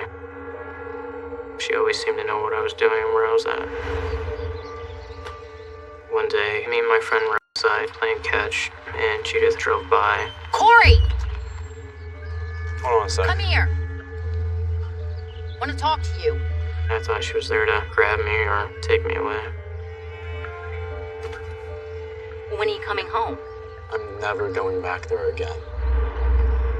When I told her I wasn't coming home, she got mad at me, and she told me that she had a tape recording of me actually shooting and killing my father.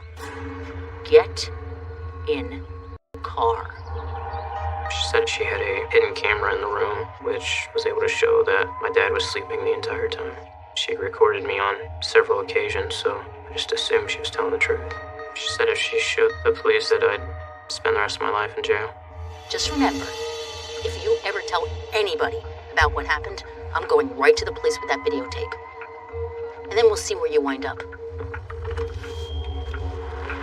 Between knowing that and her constantly watching me, I just felt like I was close to a breaking point.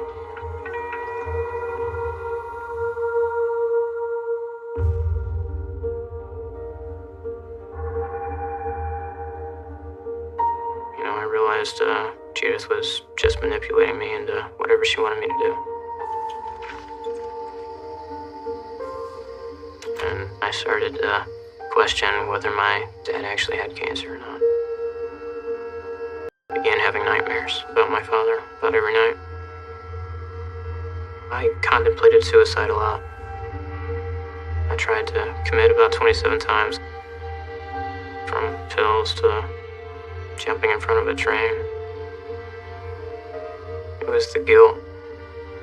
I didn't want to live knowing I'd killed my dad, and just didn't know how to get it off my chest. I would sneak out of the house at night, lay on the tracks, and wait for a train to come by. I always got out of the way at the last second. I couldn't do it.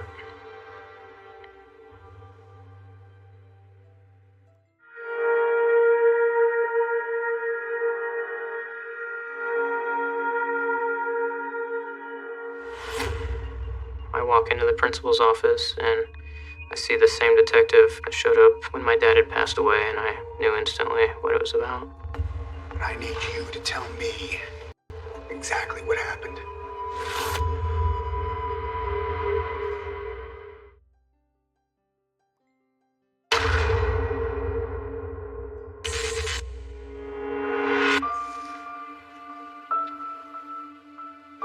This would be my English report.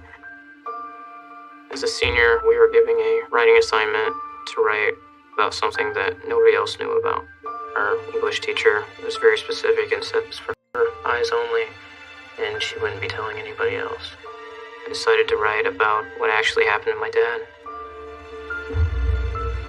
Yes, I did kill him, but not the way everyone thinks. I'm so sorry, Dad. I hope you've forgiven me.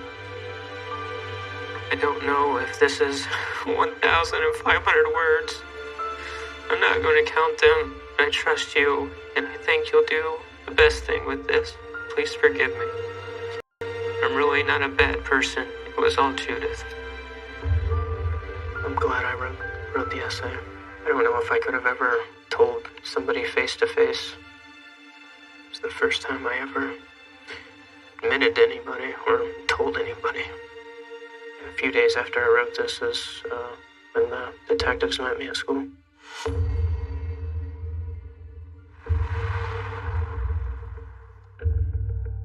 Have a seat, Corey.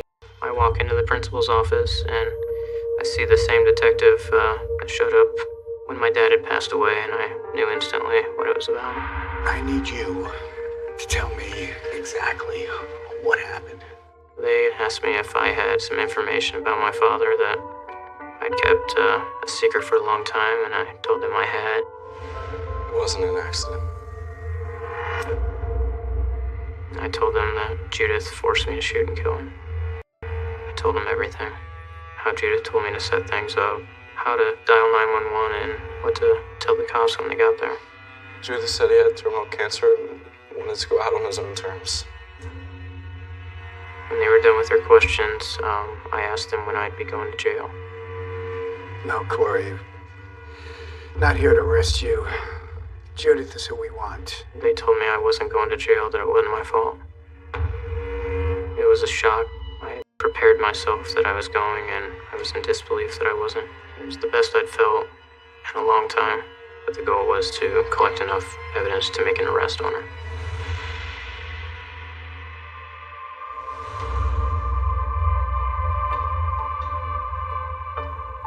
It was such a relief. That felt great. I felt like a new man. I no longer had to, look over my shoulder or worry about anything. I was pretty much living carefree, and it was great.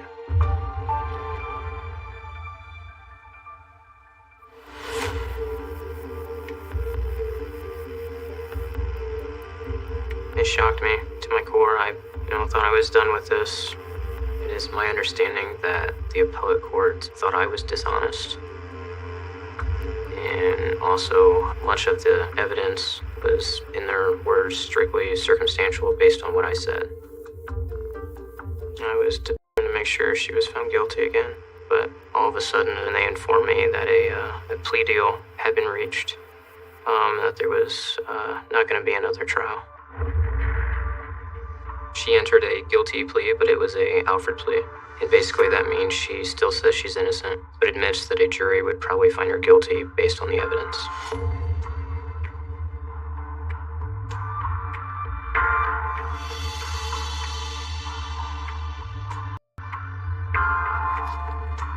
I still can't, make sense of the fact that she's going to be out in a few years. 10 years, a slap on the wrist compared to life. She got away with the murder of my father. When she gets out, who knows what'll happen. I think Judith probably has a revenge plan.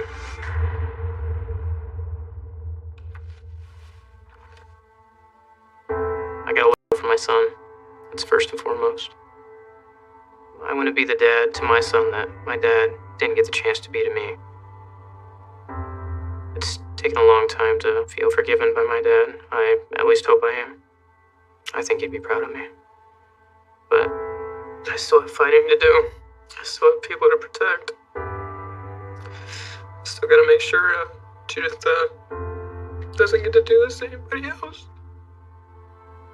I never get to rid myself of her. I just don't know what else I'm supposed to do to be done with her.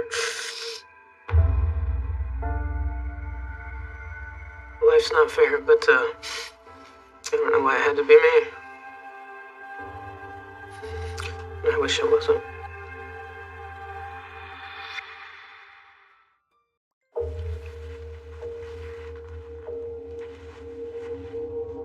It is so hard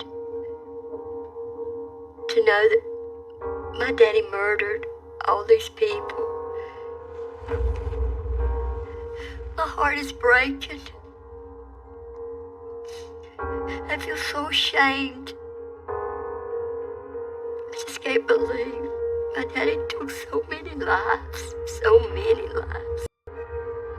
My daddy told me that there were a lot more, but nobody would never find him.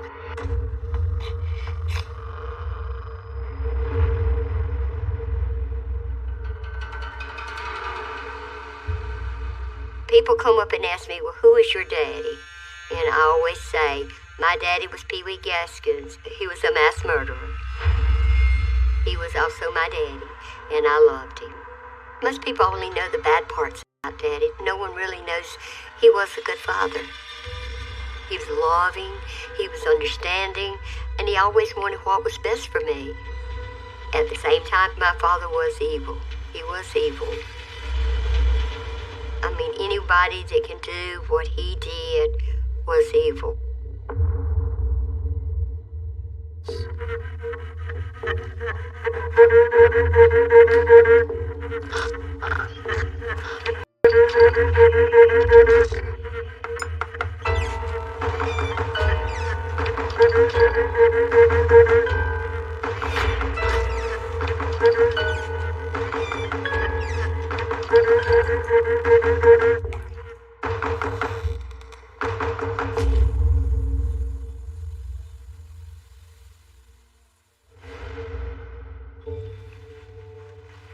This is myself when I was about 6 years old. My daddy wasn't really too much a part of my life when I was small because he was in and out of prison. I don't know why. I would ask Mom, where's my daddy? Why isn't he here? And my mama always said, your daddy's away and, he'll come back one day. But she never told me that my dad was in prison. She never told me any negative about my dad. I was very happy at this time, very happy. I never dreamed I would have to go through what I did.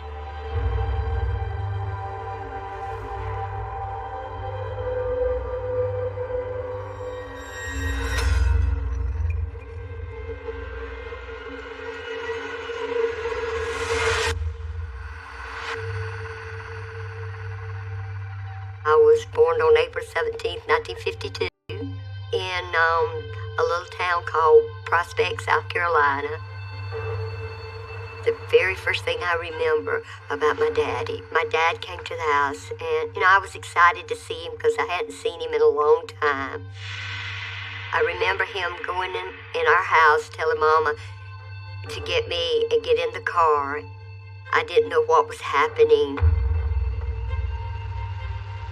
So, we got in the car, and then he locked the doors. But before we could leave, cops pulled in and surrounded him. Donald Gaskins, stop right there. They just come flying in there with their guns drawn and was telling Daddy to get out. Please exit the vehicle with your hands up. That's when I noticed that Daddy had a gun. He was holding the gun towards my mama and telling my mama not to move. Donald, what's going on? Honey, stay here, don't move. I was terrified. I kept holding on to my mama, begging her, I want to get out, Mama, I want to get out. Daddy, what's happening? Just be quiet now. Everything's gonna be okay. Kept saying, baby, don't scream, don't say nothing, just sit here. Mama's with you. It's gonna be all right. The law enforcement kept talking to him, asking him to please let us go. And, he kept saying, no, I'm not gonna let him go. You tell me I can leave. You gotta trust me. Your daddy ain't gonna let nothing happen to you.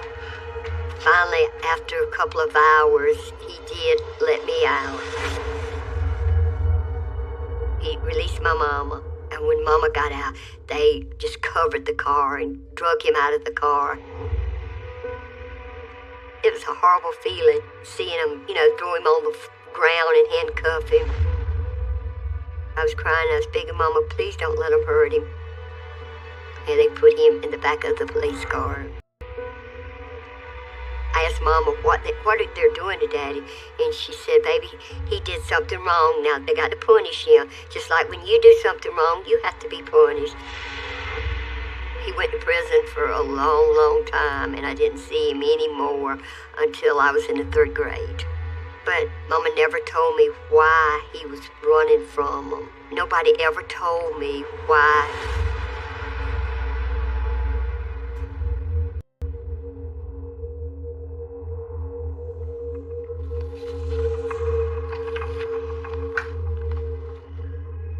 lot of memories behind this picture.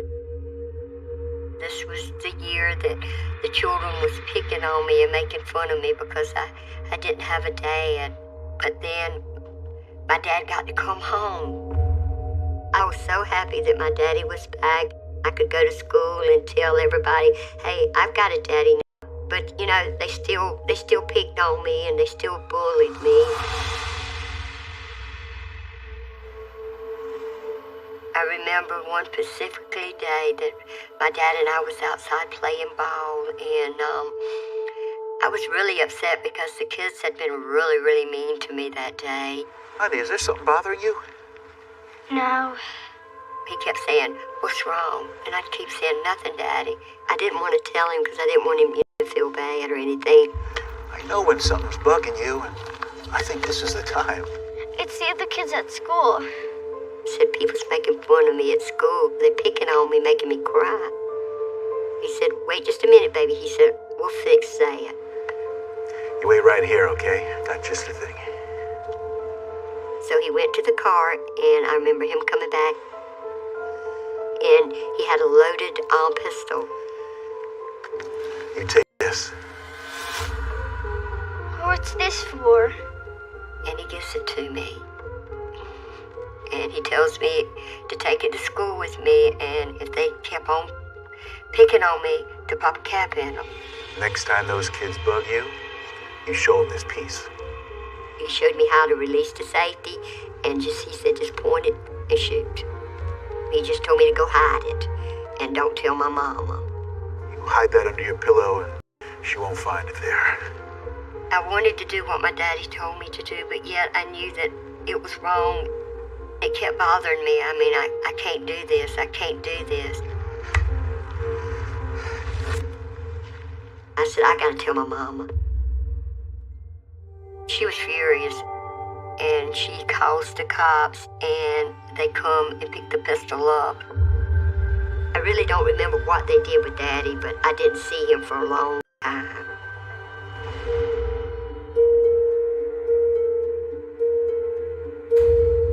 He got out of prison when I was 15. I was married, and I was fixing to have my first child. I thought, well, maybe he's changed. He's going to stay out this time. But that's the very first time I've ever seen my daddy do anything to hurt me. I've always loved pets. I've always loved animals all my life. I did have some cats. Tabby! I never put two and two together that, he was killing them. But every time he would come, my cat would disappear. Tabby, where are ya? We couldn't find him. Have you seen Tabby anywhere? Afraid not.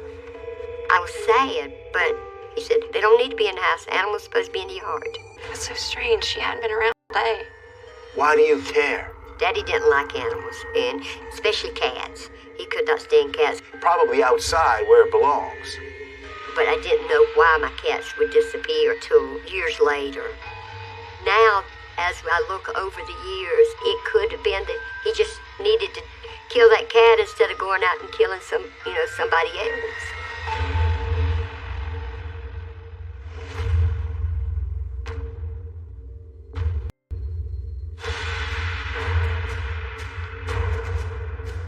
Oh my God, what happened? People started coming to the house and just disappearing. They never was seen again.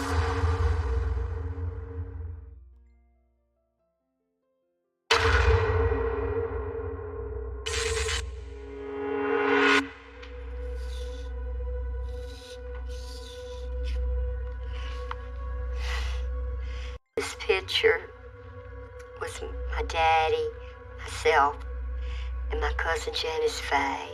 And that was my daddy's sister daughter. We were pretty much the same age, and we were best friends. We just hang around the house and talk girl talk. We told each other everything. When I had my baby, she came and stayed with me to help me out. My daddy and Janice Faye was always close. I can't imagine him ever wanting to hurt her.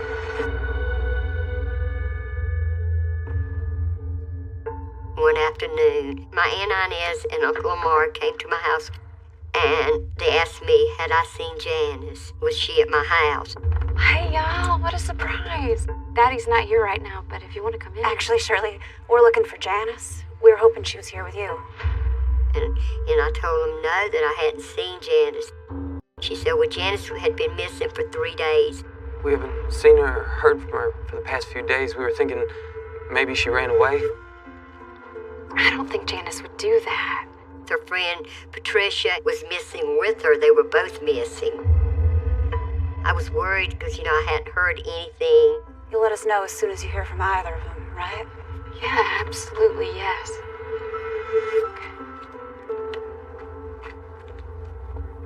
So I started asking people had they seen Janice, and no one had seen Janice.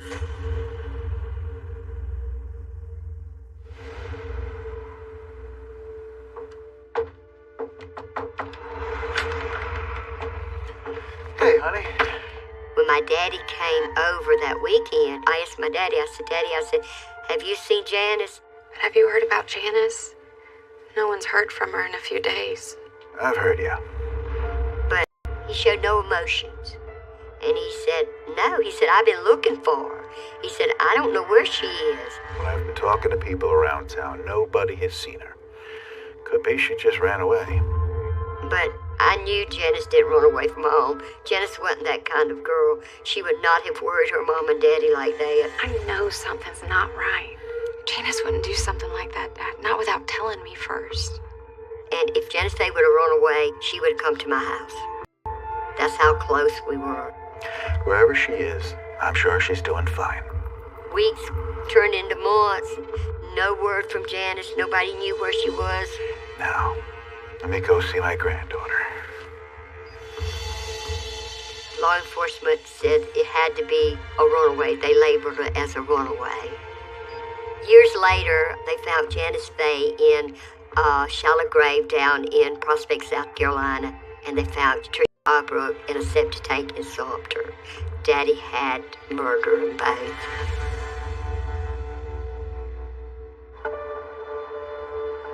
At this moment, just looking at my daddy and Janice Faye, it makes me angry.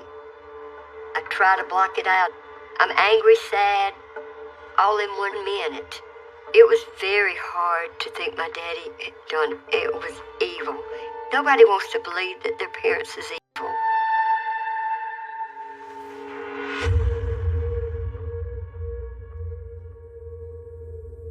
We moved to a little place called Roper's Crossroads, and I had 2 more children. Daddy was living in Charleston this time. That's when all the people started disappearing.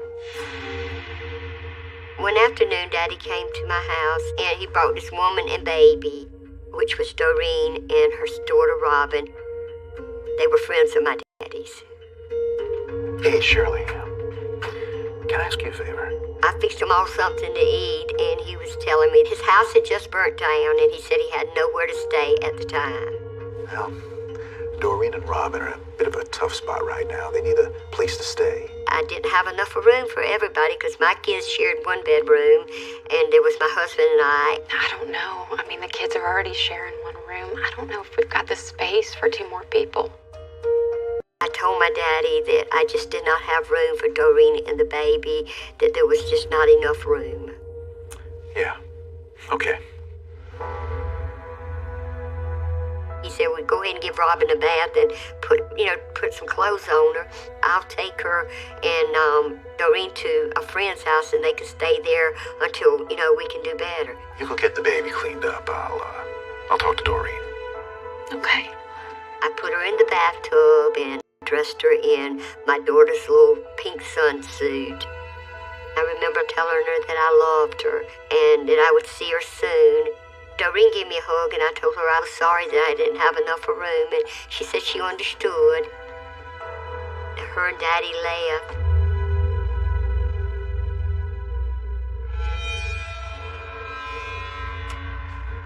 Hi, Daddy. Hey, sweetheart. And he was gone for about 2.5 hours, and when he come back, I said, Daddy, where did you take Doreen? Did you find a place for Doreen and the baby? Yep, we did. He said, just to a friend's house. I said, well, who was it? Which friend? No one you know. Oh. I was raised as a little girl. When an adult tells you something, you accepted what they said. I believed it. I never seen Doreen and the baby again.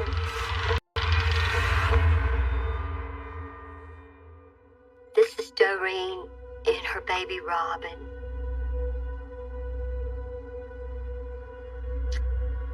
I haven't seen these pictures in a very long time. She was such a beautiful baby. I am so angry with my daddy for doing such an awful thing to this baby. I just feel like, why did they have to go so young? I still feel guilty. I mean, right now, in my heart, I feel like that I'm the reason that they're not here anymore. Why didn't I let them stay with me?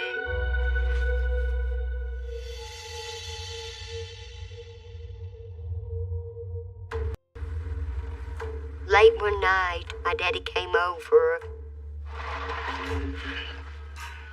Oh, hey, Shirley. I went to give him a hug, and I seen that there was blood all over his hands. Oh my gosh, what happened? I mean, there was a lot of blood on his hands. I mean, his hands was covered in blood.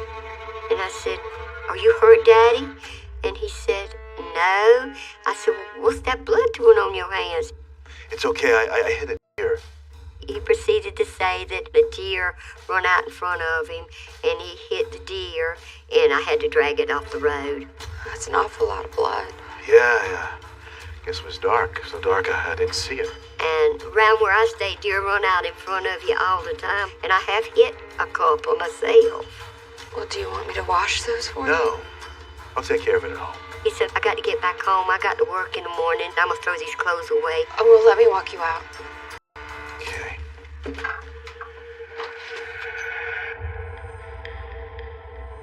But I walked him out to the car, and I looked at the car, and there was not a scratch on the car. It's kind of hard to believe that you hit a big deer, that it's not going to mess up your vehicle. But, I never questioned Daddy. I just figured, that's what he said, so I guess that's what happened.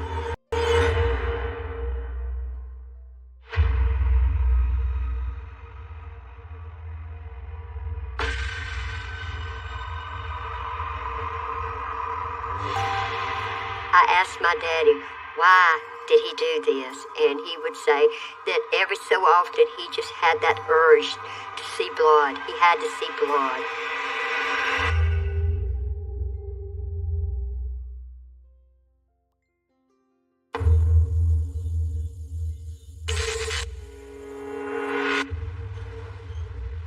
My husband and my daddy, they got along real good. They were very good friends. One day, him and my husband was outside, and he told my husband, he said, let's go kill a deer. What, right now? Yeah, right now. My husband said, are you sure you want to go kill a deer? And Daddy said, yeah, let's go kill a deer. He said, I just want to see some blood. Got the guns? People back in South Carolina, go hunting all the time. That's nothing unusual. Come on, this will be fun. He was very excited when they were gutting that deer. He was just having a great time doing that. Years later, when I went to see him in prison, he would say that every so often he just had that urge to see blood. He couldn't be still till he seen blood.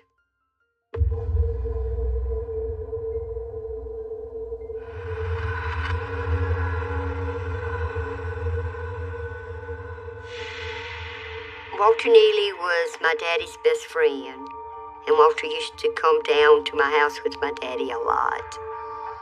Well, it was one night, Daddy and Walter came up, and these two boys came up with them. Johnny Knight and Dennis Bellamy, they were half-brothers.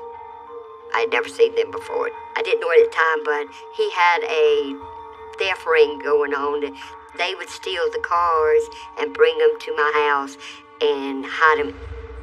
I came out and I started talking to Daddy. How's it going? It's going fine. And Daddy said that he was just buying cars to fix them up, to sell them, to make extra money. You boys ready to wrap it up? It was getting dark. And Daddy said, well, we got to go somewhere. We've got some things we got to do. And they left.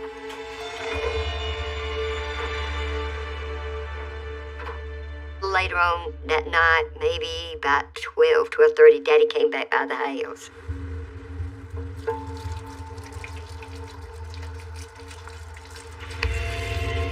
Hey, Daddy, what are you doing here? Hey, honey, I didn't mean to wake you. I said, well, where's the boys? He said, they've already gone back. They drove one of the cars back to Charleston. I remember seeing blood on his hands. And I asked him, I said, Daddy, what'd you do? What happened? Are you hurt? No, I hit another deer. He said, you know how plentiful deers are. He said, another one run out in front of me. I didn't mean to wake you up. Look. He said, I got to go. He was in a big hurry. He was rushing. He didn't want to take time to talk to me that night. You go back to sleep, all right? He just left. I'll see you next weekend. Okay.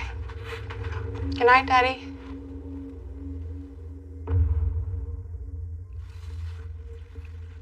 Johnny Knight and Dennis Bellamy. I never seen these boys again. Daddy never said anything about them. They found them in a shallow grave in Prospect. But at the time, I wasn't suspicious, because a lot of people came and, would leave and, I would never see them again. So, I really wasn't concerned or anything because I just figured, that they went back to Charleston.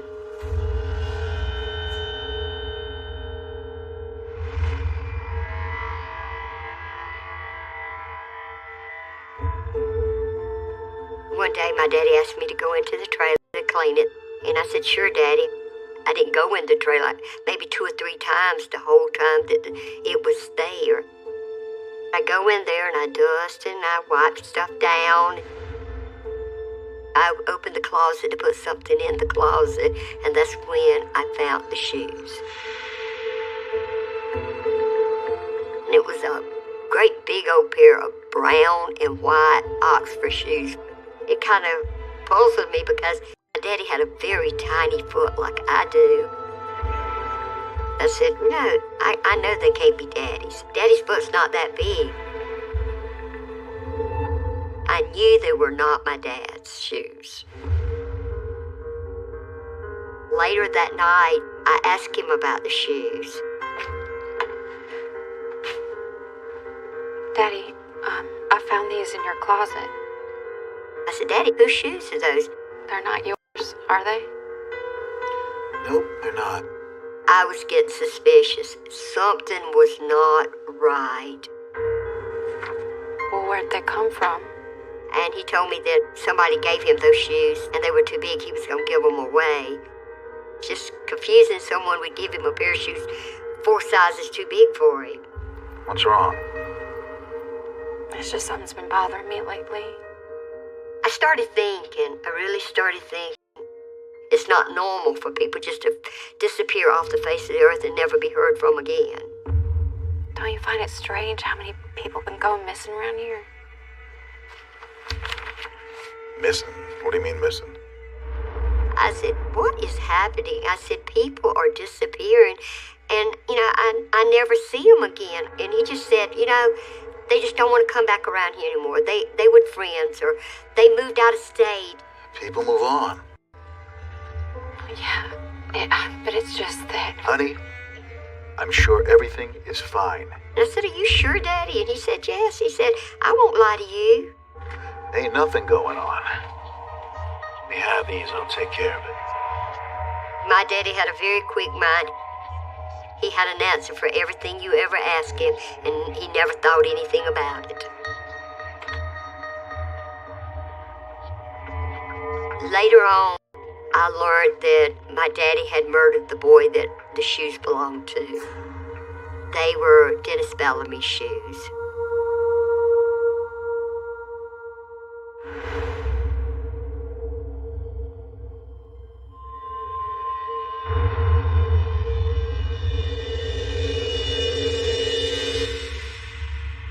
I kept saying, no, it can't be her. It can't be her. Please tell me it's not her.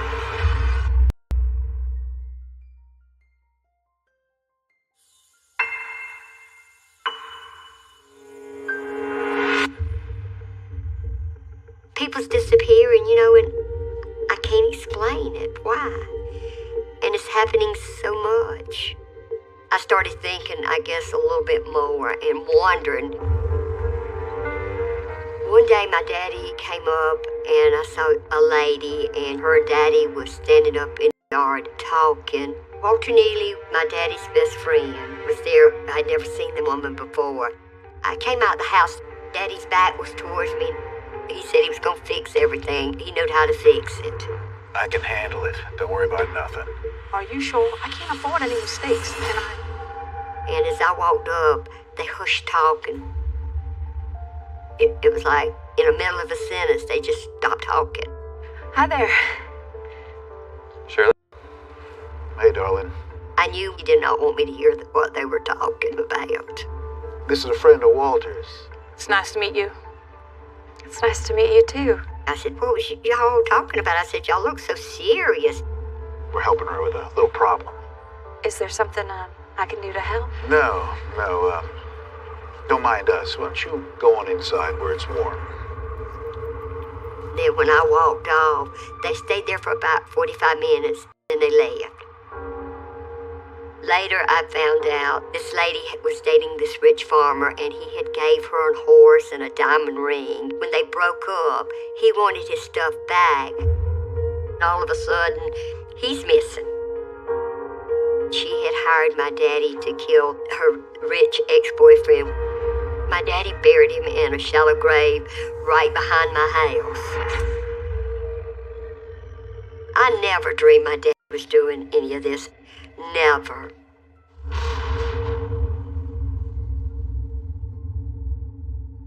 Kim Gillikin was a little 13-year-old girl that, this is very difficult to talk about her, I guess. I'm sorry about all of them, but she was a very special one, very special. My daddy brought her down to the house and said that her mom had died and she didn't have nowhere to stay. And he asked me, could she stay with me for the summer? And I really liked the little girl. She kept saying, please let me stay, please let me stay. And I couldn't say no. Kim always called me Grandmama. She lived with me for the whole summer. She was like a daughter to me. Okay. All done and pretty as a picture.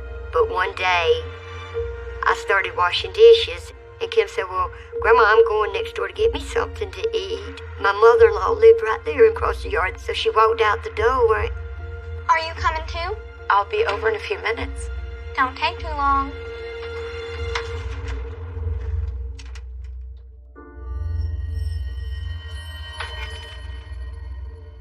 About 15 minutes, walked over to my mother-in-law's and I asked her, I said, where's Kim?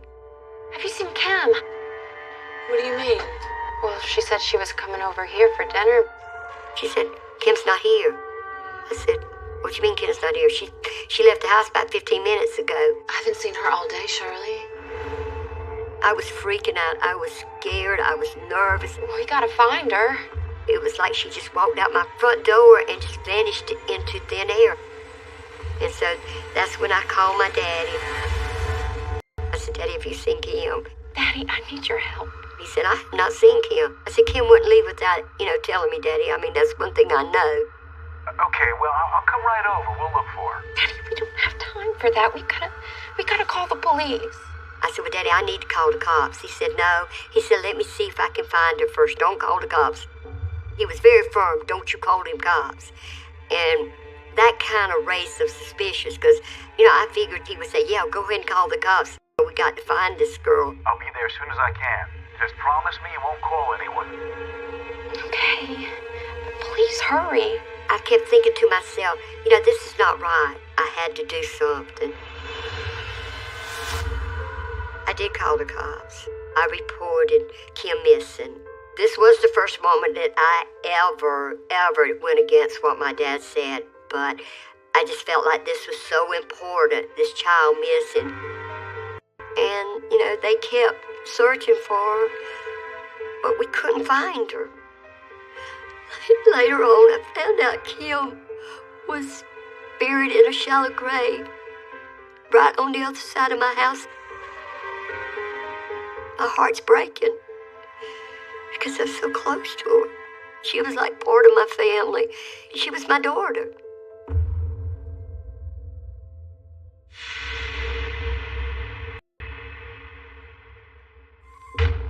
A couple of days later, we were all in the backyard, stacking our wood for the winter, and we heard a bunch of car doors slam. As I turned the corner, my yard was full of law enforcement. They were everywhere. What's going on over here? They said, we have a warrant here to search the house for Donald Pee Wee Gaskins. He said, have you seen your daddy? And I said, no, sir, I've not seen my daddy. I don't understand. Why would you need to search the property? They said that they suspected him in some murder cases. My heart dropped to my foot. Little things that I did not pay any attention to, it started adding up. The blood on his hand, the people disappearing. It was an awful feeling. I'm going to need to ask you a few questions. Sir. They went into Daddy's trailer and they found a pair of brown and white shoes. I remember hearing one of the officers say, these are one of the boys' shoes. Law enforcement asked me, do you know where your dad is right now? And I said, no, sir. They said, if your daddy comes back, he said, you're to call the Williamsburg Sheriff's Department immediately. Yes, sir. My daddy was up in the top of the tree during the whole time they was searching everything, watching them. And after all of them left, he came down. And he said, they're just trying to frame me. He said, don't believe what they're saying. Shirley, I didn't do nothing wrong. Well, then why are the police out there? And he said, I don't want to get into it with you right now. I just got to go. I won't see you for a long, long time. And he left. I don't have time to talk about it, but just tell the kids I love them. I knew my daddy was running away. I knew he was trying to escape.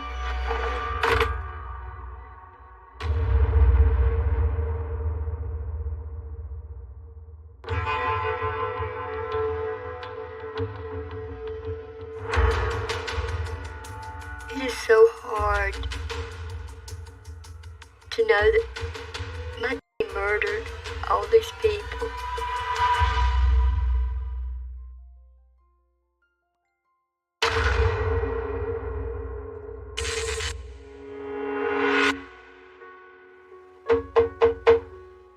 It was November the 20th. I'll never forget that day. It was a couple of weeks after he left my house that night, the last time I seen him. Good evening, ma'am. And there was two officers standing at the door. Your father has been apprehended and taken into custody. And the officers had told me that they had unearthed some bodies. He's already shown us where he's buried the bodies.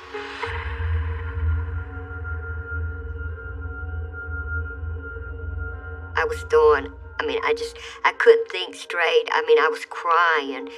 I was beginning to realize that this was for real. I remember just starting to cry. It was the hardest thing in my life, I think, to really, accept the fact that my daddy was killing these people.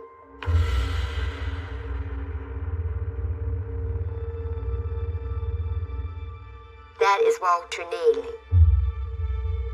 After Kim disappeared, they brought Neely in for questioning. because they knew that Walter Neely and Daddy was very good friends. He got scared and he just confessed that him and Dad had killed Dennis Bellamy.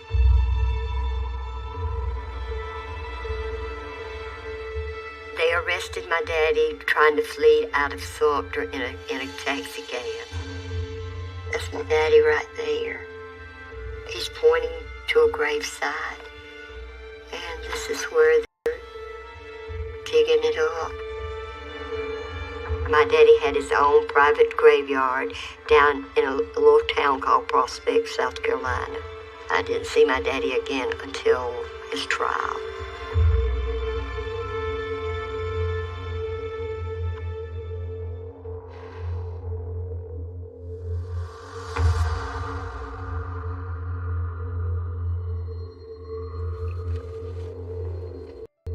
This picture is where they were taking my daddy into the courthouse to be tried.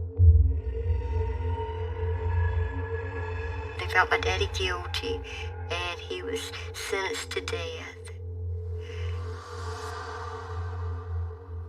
I just started crying. And I couldn't stop crying.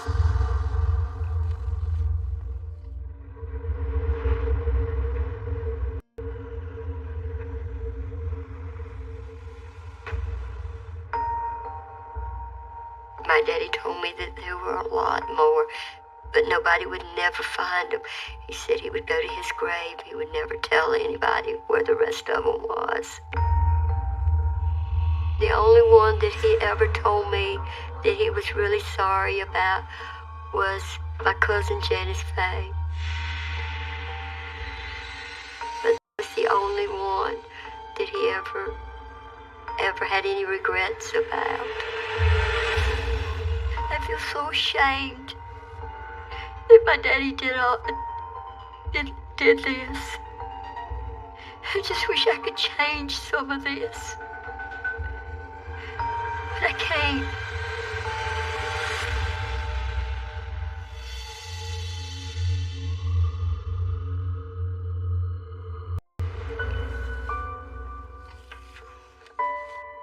The last day that I got to see Daddy on death row, I told him I loved him very much and I would always love him.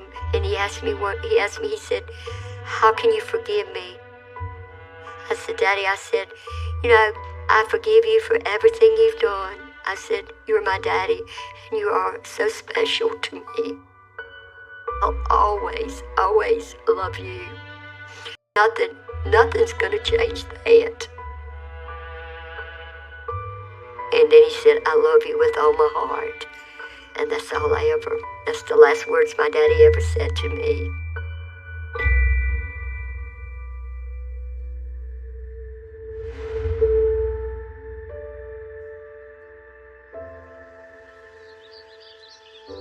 Every time I tried to talk about it, I would, break down. But I went to a therapist, and once I got it all talked out, I finally started to heal. What helped me more than anything else through all this here, I went into foster care. I started taking care of other kids. I feel like that, if I can just shed a little bit of love and a little bit back into the world that he took out, maybe things won't be so bad. I know that he was an evil person. Anybody that can do what he did was evil. But you can't just turn love off and on like a spigot. You love somebody, you love them. And nothing will ever change there. I do love my daddy, and I'll love him for the rest of my life.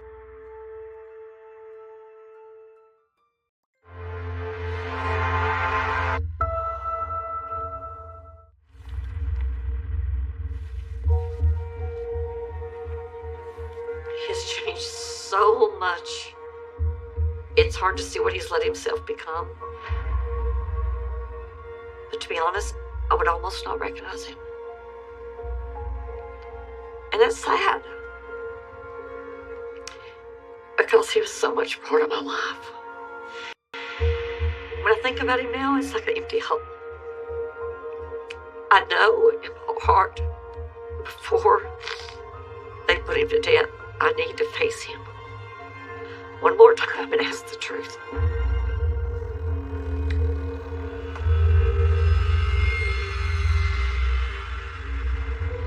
Lots of stains, discoloration, lots of negative activity. There's definitely a body underneath all that. Seeing the results of what he did haunted me for years. Medical cameras are now open. The one on the left, there's definitely been said body in this definitely pain as well. There is a lot of pain because the bottom line points to someone at one time I loved that did all this. It's hard to think about because it was a whole lie, all of my life. There was a lie.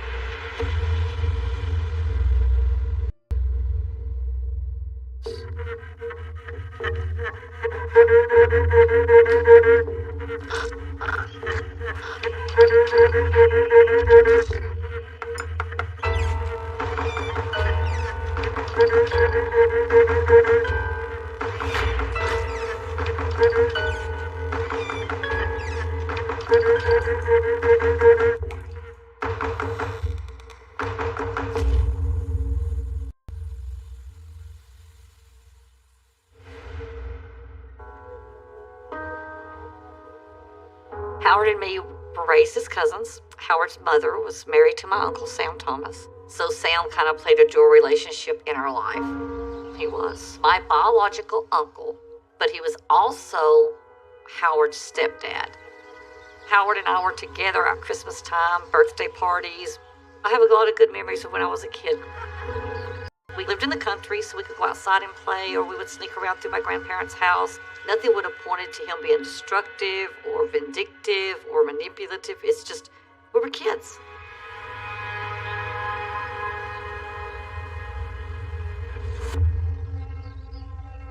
We were around each other to about the time I think Howard was in high school when his mom divorced my uncle.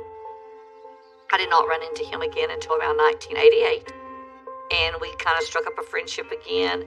I can't believe it's taken us this long to see each other again. I guess what attracted me to Howard was just his personality. He could make me laugh. He was a good-looking guy. He come across as genuine, honest, sincere. You look good. You do too.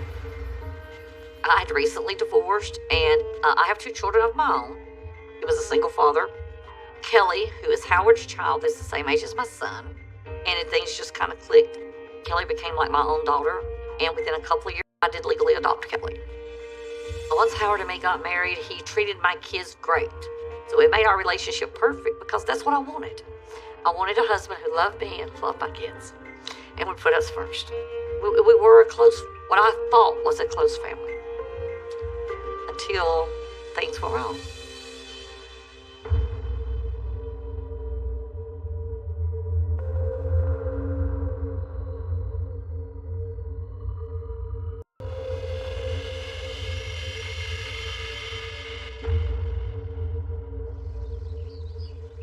Howard's first wife was named Deborah Weinecker. I was told they were, quote, true love, but I never met Debbie. Debbie had already disappeared.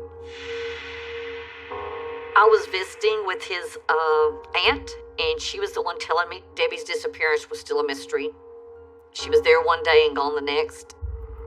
When Debbie left Howard, he took it so hard. According to Howard, everything was great, and supposedly she vanishes from her house one day. He didn't tell me much. He just said that she left him and the kids one day. He never saw it coming.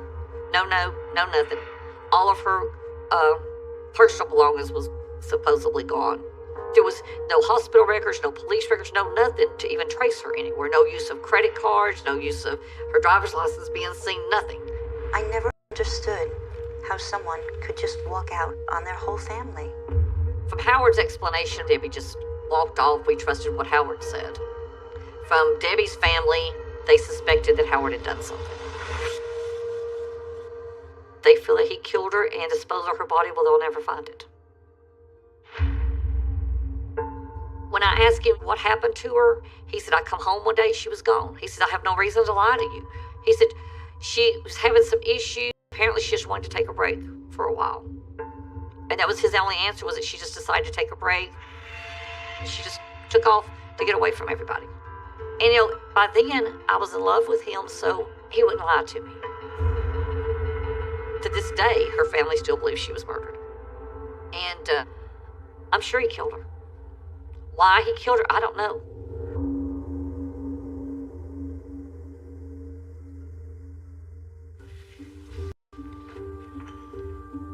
I don't know how to feel. She's very pretty. She looks like a typical, probably still in her teens. She looks happy and like she's got a whole life ahead of her. Everybody told me Debbie was a very devoted wife, a very devoted mother. She put her kids first. No one has ever found enough to prosecute Howard for her too. And knowing that he could have done away with someone so beautiful, yeah, it could have happened to me as easy. And probably, if they hadn't arrested Howard, I would have been next.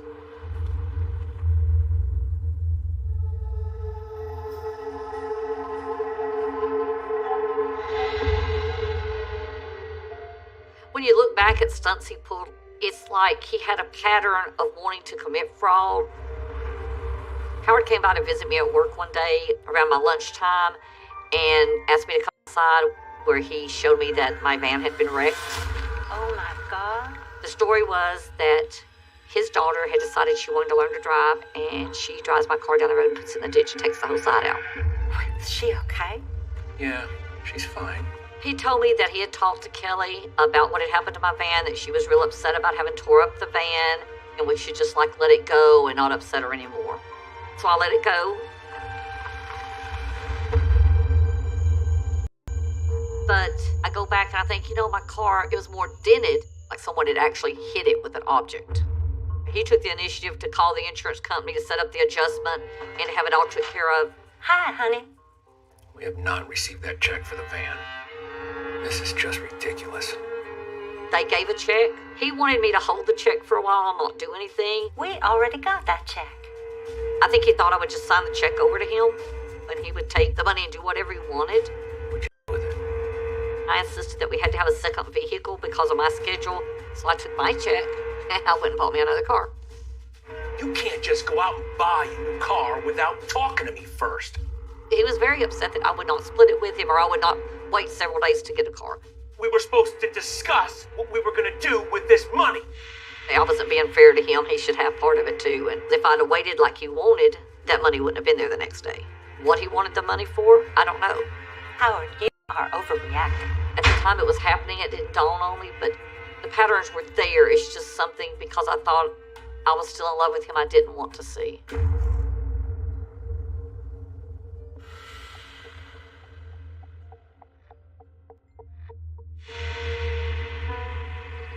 We got to a point where we could build our own home.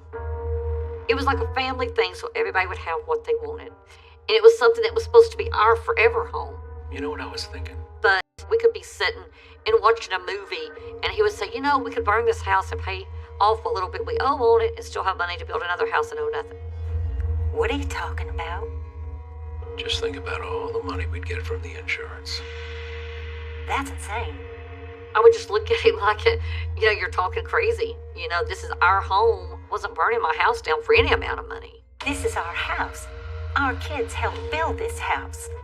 It became strange when Howard kept mentioning it, because that wasn't him. To me, he was the person who would provide for us, take care of us, would protect us. It kind of made me start questioning of how far he would go to gain insurance money. But still, I'm in love with this guy, and it doesn't click. I just let it go, because I never thought he could be serious enough to take something away from all of us.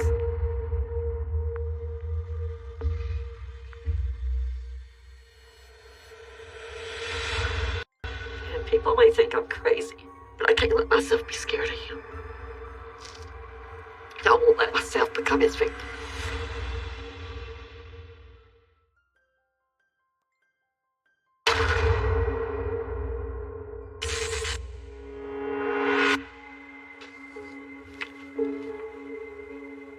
It's hard to go back and look at photos. Most of them, I'll be honest, I have destroyed. During this time, he was very easygoing, happy, It's like everything was going perfect. I figured we'd be together forever. It's hard to believe when I look at this photo that he's the same person who told me that he killed people. The man in the photo is the one I fell in love with. I really just don't want to see that part of him. That part of who he made me think he was, when in truth he wasn't. All those years were wasted. To where I thought my life was happy and everything was right. And then it would turn upside down and made it a whole lie.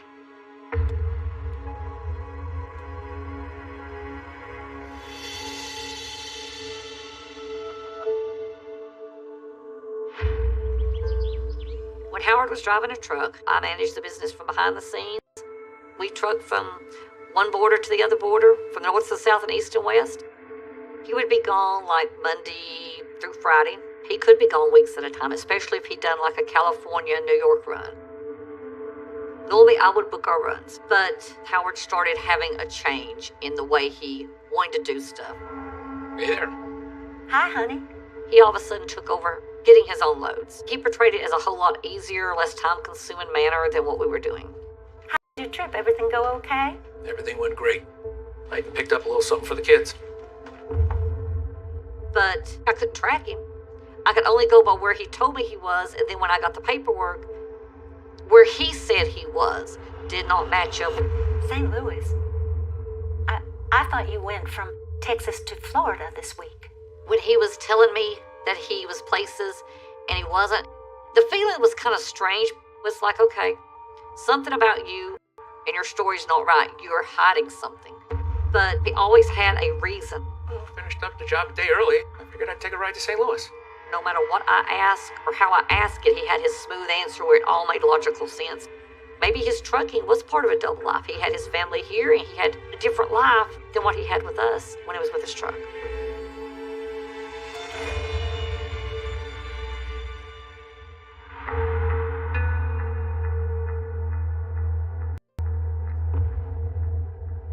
He wanted to please his daughter, and I can see why. That's his daughter. That's his biological daughter, his only child. And he wanted to fit in. He wanted to relate to her. He wanted her to want to hang out with him. But he started doing stuff that I wasn't comfortable with being around. He started hanging out with her friends. Kelly was friends with Samantha Lemming. They went to high school together. Adam Krismer was Samantha's boyfriend. Howard was constantly taking Kelly and Adam and Samantha to the store. If they wanted to go out drinking, he went and got the beer. He just got more involved with wanting, at 40-something years old, of wanting to be a teenager again. And that's what he did.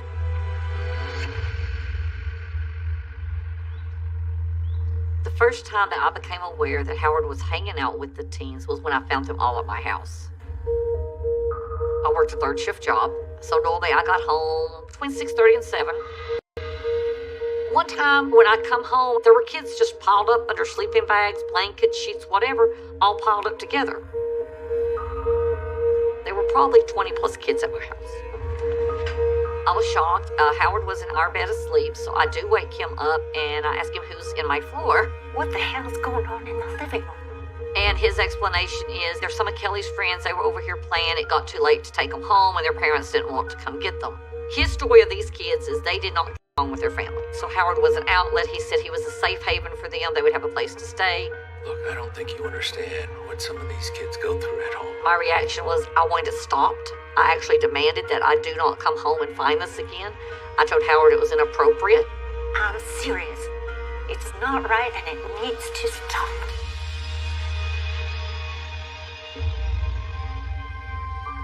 But several times I would come home at night and you would see like snack papers laying around or my garbage can would be running over from so much in it. So I know that the kids were still coming. That's not kosher. There's more going on because 15-year-old kids, they don't hang out with a 40-year-old man. I don't care if they were friends with your kids.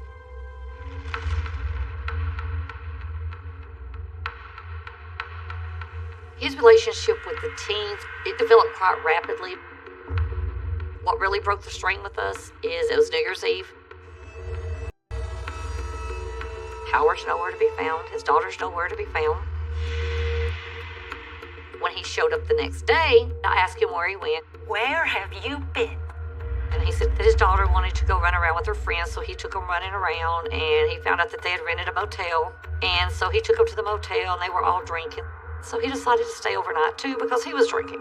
I thought I was doing the responsible thing. The more I thought about it, the more mad I got. Why are you toting these kids around? They're underage. Where are their parents? If you want to hang out with a bunch of teens, that's fine. You do that. I want it out, and I want it out then. I didn't want to give it time to wait. I'm done with you. Howard and me had an agreement if we ever split up, I wouldn't fight him, Kelly. So, as soon as I could, I packed my kids up and we left. And I moved on with my life. He's a 40-something-year-old man. You're messing around with people's kids. If everybody else comes first, then I don't need him because he's not putting his priorities where they need to be. We still remain friends because I wasn't angry. I didn't hate him. It's just I wanted my life separate.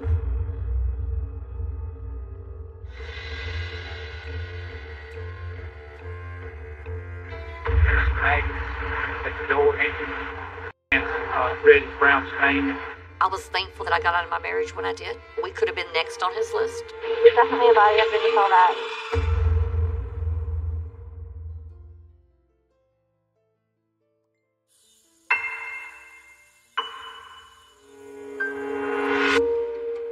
Sam Thomas was my biological uncle, but he was also Howard's stepdad. And we hadn't talked to him, I guess, in a few days. So we tried calling him on September 3rd, and we rang. He didn't answer, so the next day we tried again, and rang, nothing. The next day we're still calling early in the morning, still no answer. Nothing. Now, him not answering my phone calls didn't bother me too much until it went on for days. Something wasn't kosher. Howard knew that we were looking for Sam. Hello, Howard. Hey, Wilda. Have you talked to Sam lately? He said he had been up at Sam's house and Sam was fine. Yeah, I saw him a couple days ago. Everything seemed fine. Howard said, I think Sam took a trip and that Sam had mentioned something about an RV. You know, I remember him saying something about buying a camper. He did? Yeah. Don't worry about him, he's okay, kind of passed it off. So it was like Howard was making excuses at a point for us not to go up to the house. Sam can take care of himself. He's gonna be just fine. Okay. But for him just to up and go without giving, somebody the heads up that he was going, it really didn't make sense. So after not being able to reach him for several days, we knew he had some health issues. Nothing major, but we still wanted to check on him. So I told him I'm going to drive up to the house and see what's going on.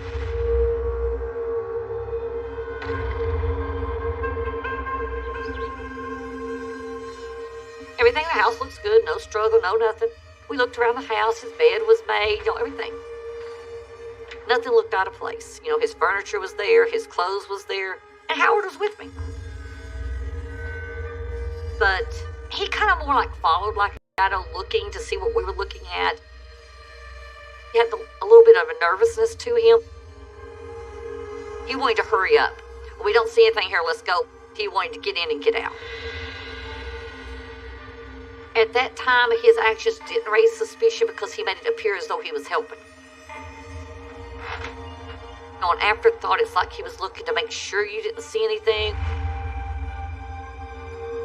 It was more like he was overlooking you. Sam kept his medication on him, so if he was even going to be gone even a day, he would have took his medicine with him. But I searched the bathroom. I found that his pills were still in the bathroom cabinet, which I thought was odd, so I did make a mental note of it. Okay, that's one thing that's not right. My mom and my uncle went to the police for the first time and filed the missing persons report. And the sheriff's department did answer is he's 73. He can go where he wants. So still at that point, they did not take us serious that my uncle was missing.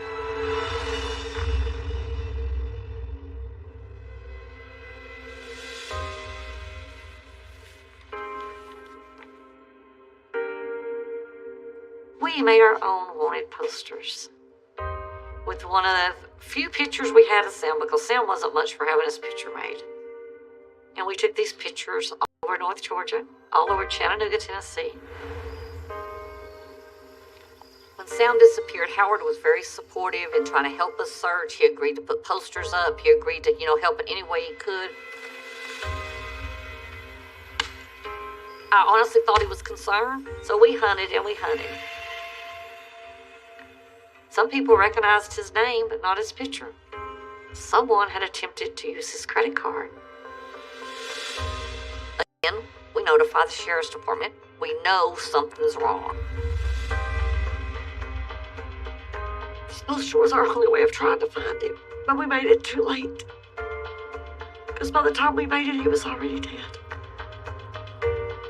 And it breaks my heart that we didn't get to him soon enough.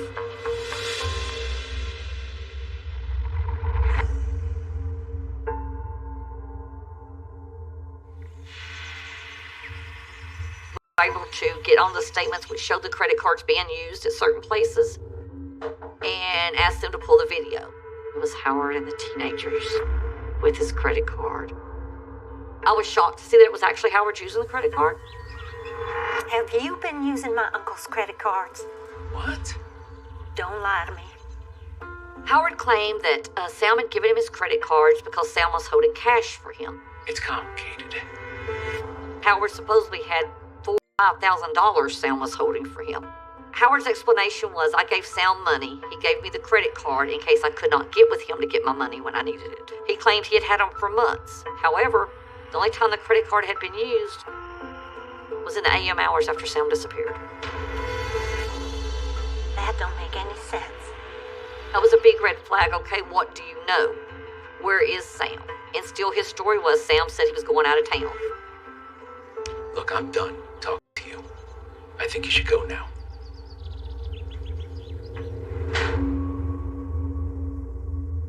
Very suspicious.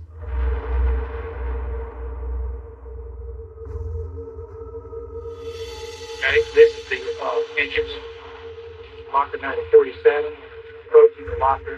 This is the raw video. Nothing is going to move. They called me and told me that Howard had been arrested and that I needed to come up there. They informed me that I need to go see the Johnson City Police Department before I do anything else. There's a bag at the door entrance and red brown stain. So I drive to Johnson City. I have no idea why he's been arrested. We have a hospital glove here behind the car next to the back wall. One of them goes, oh, we found the bodies. I said, oh, wait a minute. You found my uncle's body? The guy goes, no, we found some bodies. We don't know if his body's there. They were in a storage building that belonged to Howard's mother, Betty.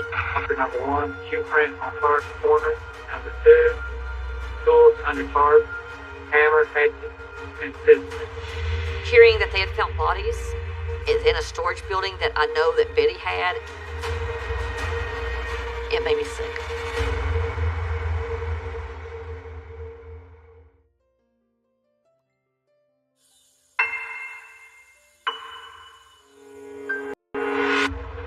We're now looking at the blanket, proper bit, lots of stains, discoloration, lots of maggot activity. There's definitely a body underneath all that. They said when they opened the door that the smell about knocked them down, and they opened the containers enough to know that there were body parts in them. Okay, now that is very odd. They could see that there was blood and body parts of at least 2 people in there. At that point in time, I found out that Samantha and Adam both were missing. I became aware that Howard was hanging out with the teens. There were 2 marks on the head that really looked suspicious for a chainsaw.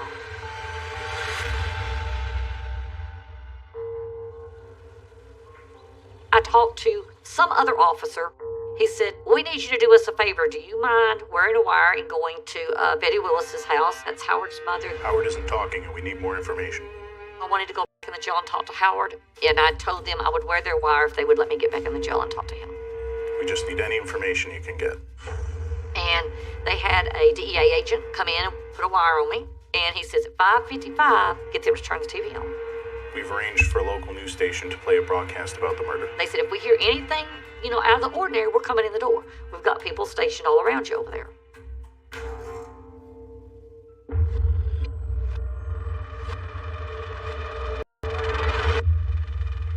When I went to the house, his Aunt Marie answers the door. Who is it, Marie? It's okay. It's Wilda. As soon as I enter the door, she reaches behind me and deadbolts. They never lock their doors. Something isn't right. People who never lock their doors don't all of a sudden deadbolt their doors.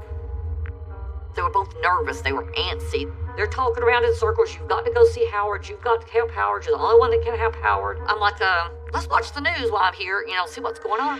We're going now to Johnson City, where police are investigating a group. As soon as it pops up, there's the storage building with police tape and stuff. And they say something about they believe they found teenagers' bodies.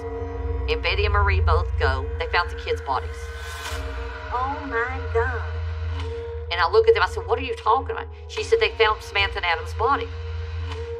And Betty goes, that's my storage building. They found her. I'm like, wait a minute. I'm nervous. I'm sitting there keeping eye contact the best I can because I don't know who's involved. I don't know who's done anything.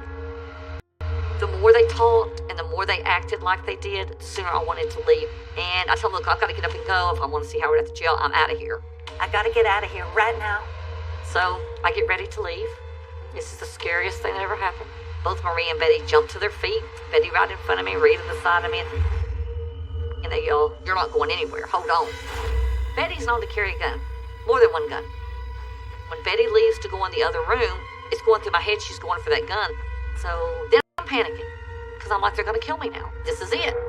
So I'm edging my way to the door, which is only a few feet from me. But I know the door's locked. So I've got my hand behind my back trying to undo a deadbolt. And it doesn't want to unlock. And even though the police said they could get to me, I'm in front of the door. I later learned from the police that they were fixing to kick the door, but when they realized I was trying to open the door, they held back. And Betty was back in there with money in her hand. Here, can you take and give this to Howard? When Betty walked in there with money in her hand, I was shocked, but I was also relieved because it wasn't a gun. Promise me you'll do something for him. I promise. I thought she would kill me. So I thought she figured they had said too much. They tell me good luck and they hope I can talk to him.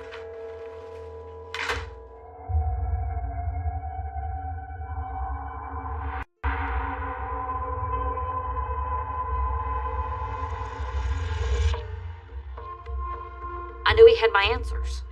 And I felt that I could get the answers from him because I knew he was desperate. And his first words are, you're too late. Too late for what, Howard? He's not angry. He's not raising his voice. They found the bodies. Whose bodies? And he's going, it was on the news. I'm like, what was on the news? He said they found Adam and Samantha's bodies. Start getting him to tell me what happened. He tells me he blew Adam's effing brains out. Did you kill him? Did you kill him? Adam's brains? Yes. I blew his brains out. Pulled the trigger right then and there. I don't know what he got so upset. When Howard first told me he did all this, it made me sick. I wanted to get out of there, but yet I still wanted my answers about Sam because I knew if he's done this, there's more to it. So it's like I've got to make myself sit here. I've got to hear the whole story, no matter how bad I hate sitting here. Howard admitted that he killed the kids because they killed Sam. That's his original story. According to Howard, Adam and Samantha went up there to rob Sam. He said that Adam came in there high, bragging about how he killed the old man and how he cut the old man up. So that Howard just picks a gun up and shoots him. And then he turns the gun and shoots Samantha at the same time. So you shot Sam? Right there, Betty? She was right there beside me. And what she said to me today? She turned around and I just shot her to it. He said that he cut Adam up because Adam said that he cut Sam's head in. hands off. So he cut Adam's head and arms off. What did you cut, Adam? What did you cut? His head and hands. Hands? Yeah. There was no emotion in his face. It was just like an everyday conversation. It's just like he was telling me that he went to a ball game. What did you do with your map? In the storage shed to get into right now. Where's the map? Right there with you. Yeah. I did ask Howard if he killed Sam. He said no. He said the kids killed Sam. But the way he said it and the words he used made me know that he did it. It was his demeanor, his wording, everything made me know that he had not only killed the kids, he had killed my uncle, and he killed Debbie.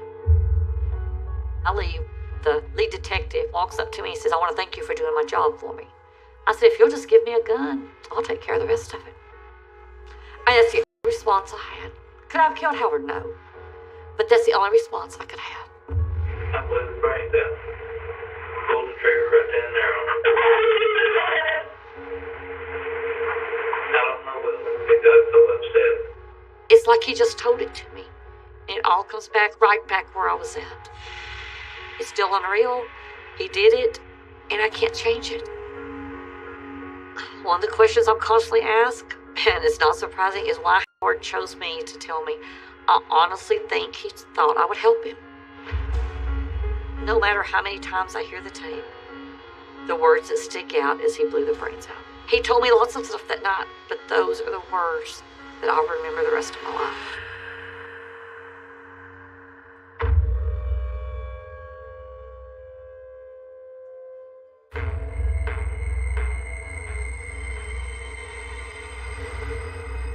I had a little disposable camera to make pictures.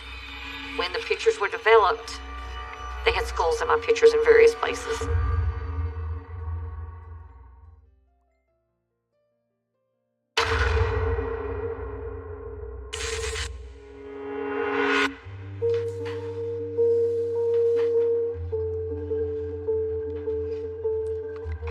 This is Sam. This is what drove me in 2002 to wear a wire, to seek evidence on a man that I thought I'd loved and trusted all my life. He loved his family. He would have done anything for any of us. He loved his grandkids. They were everything to him. But he didn't get to see them grow up. And that's something nobody can replace. Pictures don't replace what they lost. This picture hangs in all of our homes, somewhere in them, so that we don't forget. And he's always smiling at us, so it's a very happy picture. We love you, Sam. You're not forgotten at all. I'm sorry.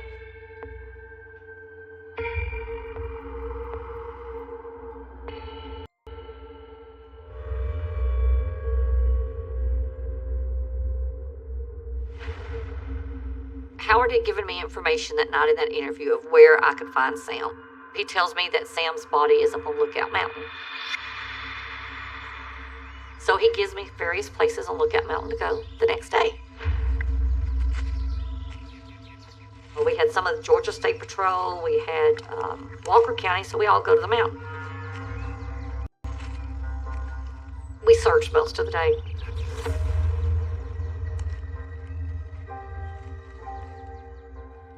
And they found him. His head and his hands were missing. He was left there for the animals to eat. Because you could tell what the animals had been eating on him. But we knew it was him. But still, we were missing part of him. And I had to have all of him. My feeling is I had to have Sam all together. I couldn't bury him without all of him. You can't bury somebody twice. So we couldn't put it to rest until we had him all.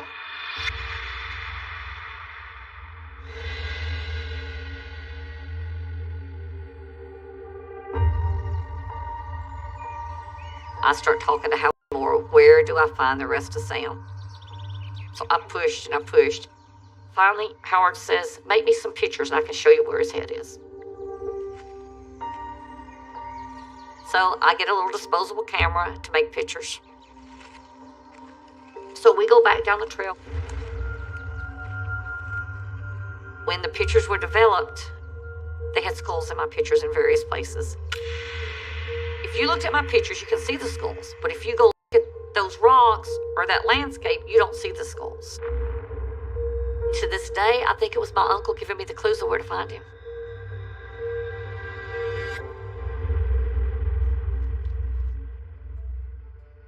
You can see a skull here. You can see what resembles a face and the pattern of the rock. Got the two eyes and the nose. See it also in the face of the big rock.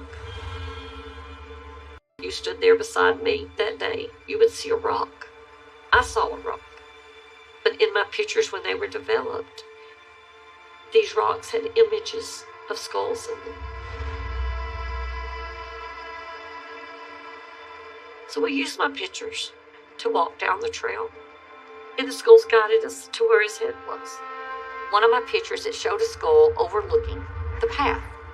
And over here near this big rock, was Sam's head in a hole that was covered by another rock. I think these skulls appeared in my picture so that we could find his head that still wasn't at peace. That he needed his body together to be at peace. Even though I never believed in ghosts, Sam wanted us to find him. My pictures helped us find him.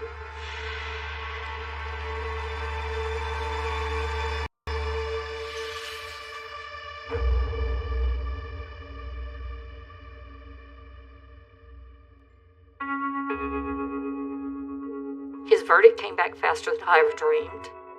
They come back with first-degree murder on both cases, and then he was given the death sentence. As far as him being given the death penalty and the way I feel, I agree with it because he kills kids, but then I was raised all my life that the death penalty was wrong. So it's a big conflict for me. I think he deserves it.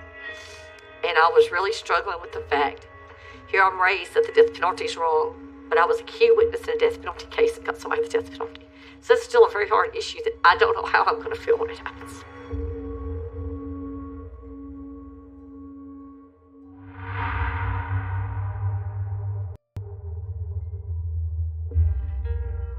Over the years, people have asked me if there's other crimes been committed. Do I think so? Yes. Can I prove it? No. The DA's take is he's convicted of 2 murders. Why convict him again? Why waste money? But to this day, there's still no one prosecuted for my uncle's death. And to this day, we don't have our answers. And that's the hardest part to accept. We're never going to see justice for him.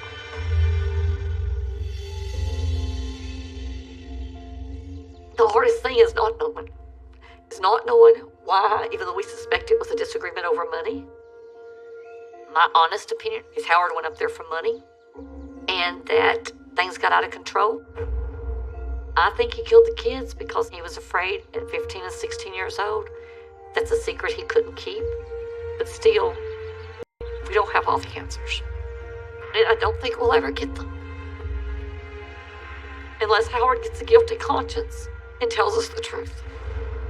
I hope that I get the nerve before he is put to death to go ask him one more time. I don't know if being that close to losing his life, he will tell me the truth. But for me, I've got to try.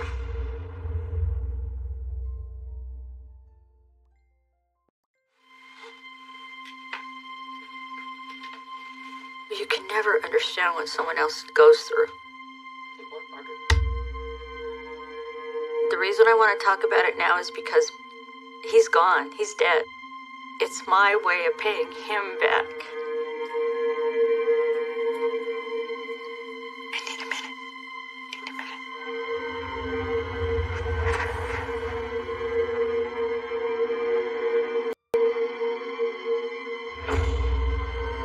I agreed to do this because everybody's so convinced that he was just an unnatural human being, that he was evil, that he was bad, and he wasn't to me. He wasn't that to me at all. He's never hurt anybody. For God's sakes, this is nothing. I mean, I don't know what they're trying to do to him. He's never hurt anybody. It's much, much easier for me to speak with strangers because they don't judge you or say, why did you stay? Why did, I just let myself down. I just wasted my life. I wasted my whole life because I didn't want to listen to it. I didn't want to hear the truth. And I had been tricked.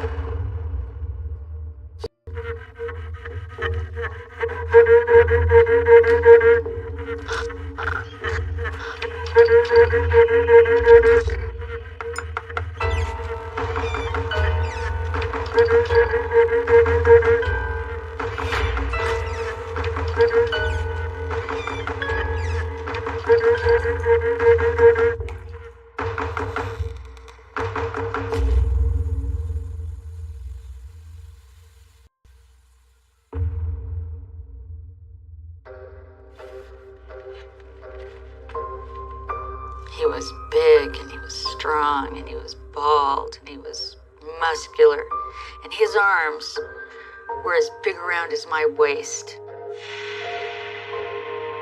He was just so strong and so powerful, and he had beautiful radiant eyes. His legal name was Alvin. There were a lot of people who called him Al, but I always called him Bud. Bud was everything this woman could have ever wanted. It was pretty ideal for me. I was working as an in-home service. Good morning. Morning. Hi. Got your paper? Got your coffee? He was living with his grandparents, and he was having a hard time working, caring for them. Hi. Hi. Wow. This looks great. Thank you. His grandfather had Alzheimer's, and I was just going to help him around the house, prepare meals, and our eyes met, and I just got swooped right up. Wow. You are amazing. You know that? Thanks. We dated a little. We decided that we enjoyed one another and that we might just go ahead and get married. Have a great day. All right. Bye. Bye. I just wanted to be a good wife. That's all that kept going through my head. I just needed to be a good, faithful, loyal wife.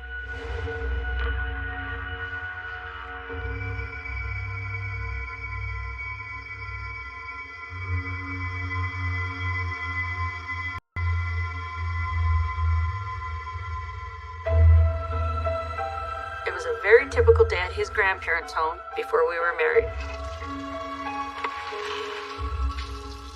I heard the door, and Bud's brother approached me. Hey, what are you doing here? I realized quickly that he wasn't there to visit. Look, I gotta tell you something. It's about Bud. What are you talking about? He told me I shouldn't marry Bud because Bud wasn't the person I thought he was. You should not be here. You should not do this. Bud is not a decent human being. Why would you say that? What is this really about? Did he do something to you? Not exactly. He had no proof. He just kind of said, there's a lot of things you don't know. Because he approached me in that manner, I had all my defenses up, and I said, I'm not listening to one word you say. Look, he's a good man. I think you need to leave before Bud comes home. I was in love. Everything was great. He was good to his grandparents, and that was a big thing with me at the time. Take care of yourself, Jackie. I didn't want to hear it.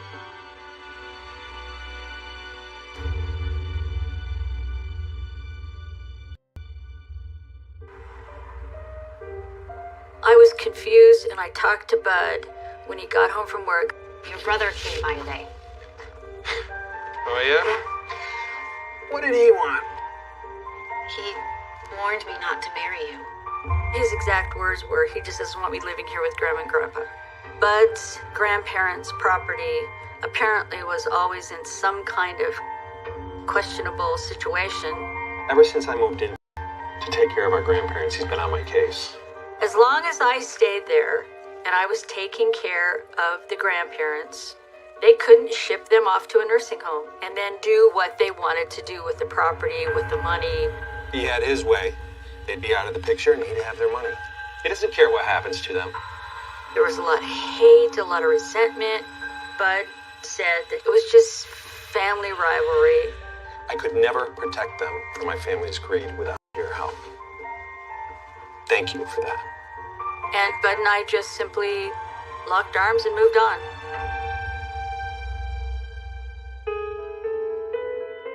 My wedding was wonderful. I was filled with joy and love, and it was really, really a wonderful, wonderful day. The fact that his family wasn't at the wedding, I felt sad that they didn't want to share that happiness with him. But, you know, I never saw any of his family after we were married. I never saw any of them or talked to any of them. And if I would have gone into the situation with a little bit more why, instead of okie dokie, I would have gotten a better picture of what was really going on. But I didn't.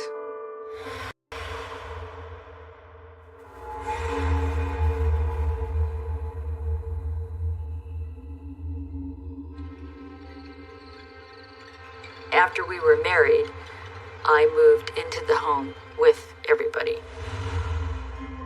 When Bud would come home from work, I was ecstatic. I would want to meet him at the door and take his lunch pail and how did your day go?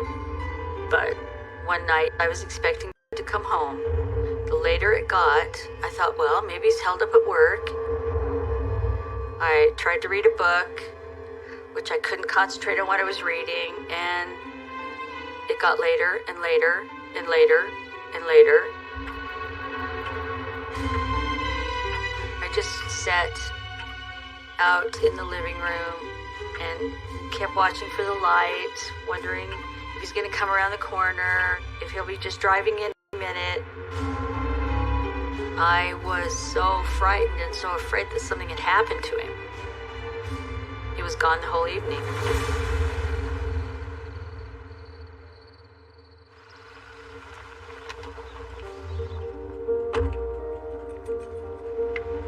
It was fairly early in the morning when he came in. Hey, where have you been? I've been up all night. I'm sorry, I was out. I was out with the boys.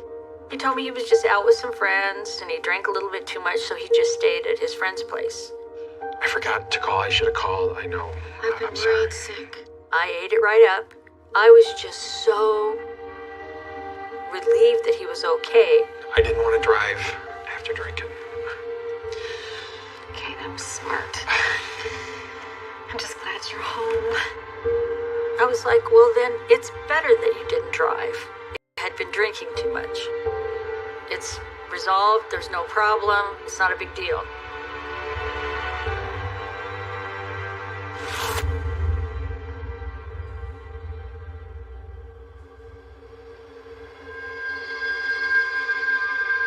The first time when this happened with Bud, it was at dinner. It's beautiful outside today, wouldn't you agree? His physical body was there, but he wasn't there. But he wasn't hearing me. I took your grandparents to the park today. It was beautiful. He just was stone cold quiet. Bud, have you heard anything I've said? Yeah. I think I can describe this look in Bud's eye best by when you talk to people and they don't hear you. You can see in their eyes that they're not there. It would happen like once or twice a month. And when that would happen, I could tell that the next night he wasn't coming home.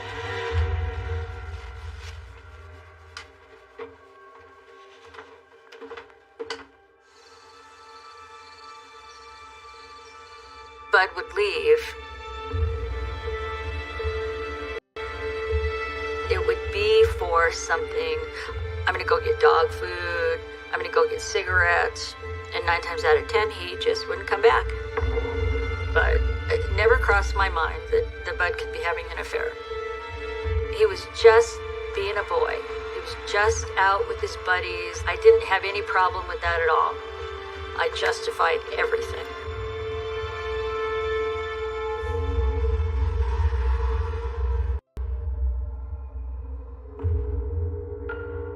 I found this piece of paper. It was a sheet of paper from the courts. It had all this prison stuff on it. And the Alvin Brown had been sentenced to prison for rape.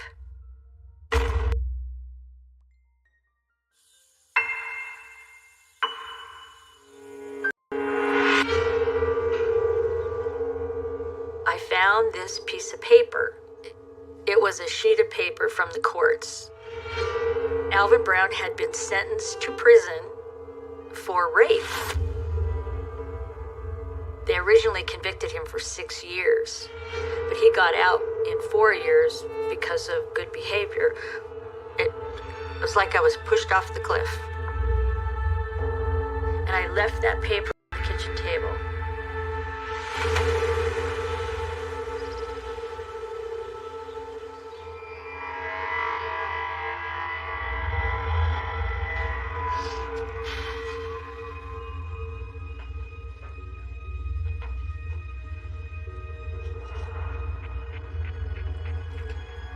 What's this? Why don't you tell me? When Bud came home, he's like, "Where did you find this?" And I said, "In the bottom of the closet." Did this really happen? Were you arrested for rape?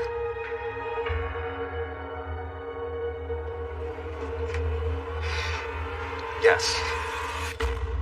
And he's like, "Well, honey, I got convicted of this, but I didn't do it. It was all circumstantial evidence. I was in the wrong place at the wrong time. It didn't happen." I thought that I really didn't know who he was. And I even said that. "Is this what your brother was trying to tell me?" And he said, "Probably." Did you do it? Did you rape that girl? No. And I know this looks bad, but you've got to believe me, they got the wrong guy. I never had any reason to doubt anything that Bud told me. Okay, then. And even if Bud had done this crime, he was punished by society in the appropriate manner, and he went to prison. He did everything he was supposed to do. What happened in his life before I met him should have no effect on how I feel and what I do today. And that's how I justified that.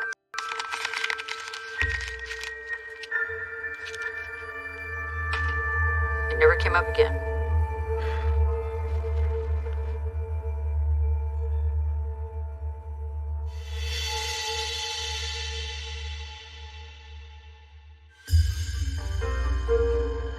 Eventually, Bud's grandparents were removed from the home and placed in a nursing home. I would make trips to the nursing home on a regular basis to make sure that they were getting outstanding care. Bud began not coming home 2 times a month, 3 times a month. One day, I was going shopping or doing something, and I went and got in the truck. And as I looked down, I noticed that there was a pin. It was a fascinating piece of custom-made jewelry. I looked at the pin, front and back, And I was somewhat confused. It wasn't my band. And so the end of the day came around. This was delicious, hon. And after dinner, I kind of put it down, slid it on the table.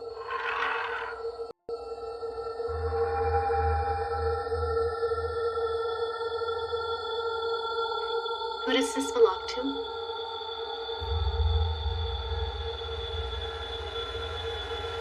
And he was quick. It's my buddy's little girl. I gave her a ride home the other day. Must have fallen off in the truck. And I thought for a couple of minutes. I looked at the pen. It wasn't a little girl's pen. It was an adult woman's pen. But I think what it was is his response time was phenomenal. You want me to see him tomorrow? I'll give it back to him then. He didn't even have to think about it, and it was there. Nobody ever said another word about it. And I never found anything else. As I think back now, I'm just like, oh my gosh, did you been that gullible that you something didn't click in your head to say to you, get a hold of it, girl. Something isn't right here. Something's not matching up.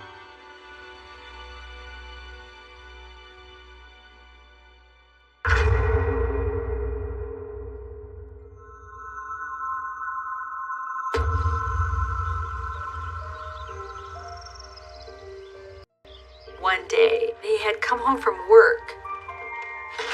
Hi, honey. Welcome home. Hi. How was work?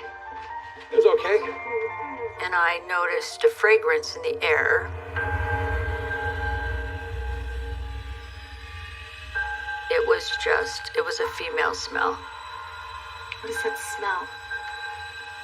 He said, well, why would you say that? And I said, because I smell something on your clothes that smells like a woman. And the pen is still like wandering in the back of my mind. Oh, there's this new girl at the office. She must bathe in this stuff. I'm sure the whole office smells that way. My way of coping with things was pretty much not dealing with them. If a second thing would have happened after that, that was a clincher. I'll take a shower.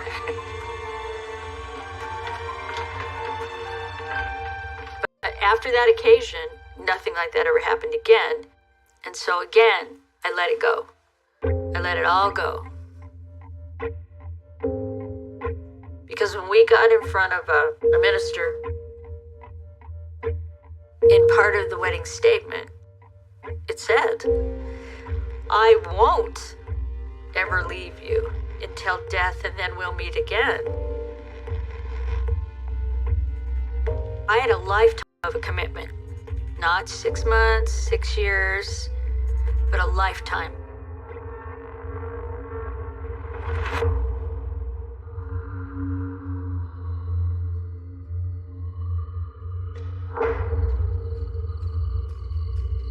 We were in bed. It was like 2 or 3 in the morning or something. Bud and I were sound asleep.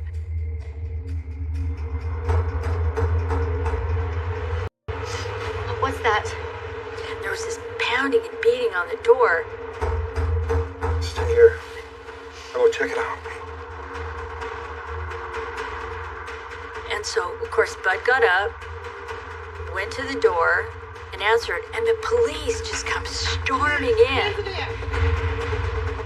To be awoke in the middle of the night by something that startling was almost heart-stopping.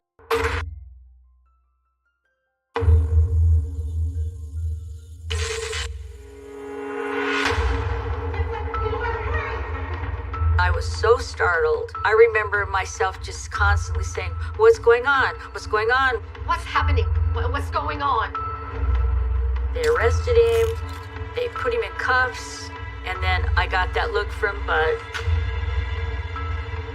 All he said to me was, come down to the jail and pick me up. And then they took him. Come pick me up tomorrow morning.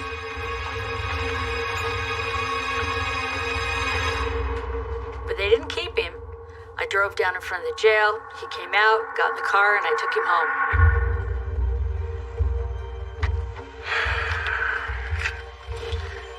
Thanks for picking me up. Explain this, Bud. In the car, I said, "What's going on?"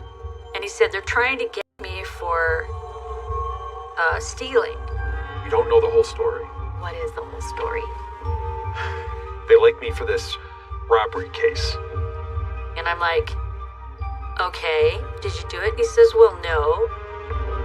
This is all a setup because of my old crimes, that they're trying to get me for something somebody else did." They let me go. I didn't do it. Let's go home. I was just so overwhelmed. I was like, I don't want to think about it. I don't want to have anything to do with it. We're going to continue with our day like nothing happened. But that's when the emotional separation started. From that day on, it changed me more than it changed anything.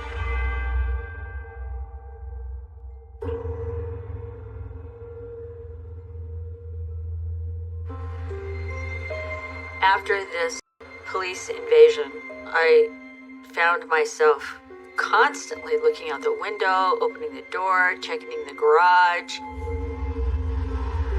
And I saw the police often. They wouldn't have their searchlights on, they would just be driving by very slowly. I became paranoid about undercover agents, about secrets. Hey, Bud? Are they gonna come beat on the door? Are they gonna take Bud again? Or like, what's gonna happen? That's the second time I've seen a cop car drive by today. And I found myself questioning him a lot more after that. Like, what's going on? And he would just say, well, it's their usual neighborhood watch stuff. It's probably nothing. It's all in your head. You're probably right. And I always dismissed it as they were always there, but I had never realized it before. I'd never connected it as him being bad. He could never be anything other than what he is to me, because I knew him, I thought.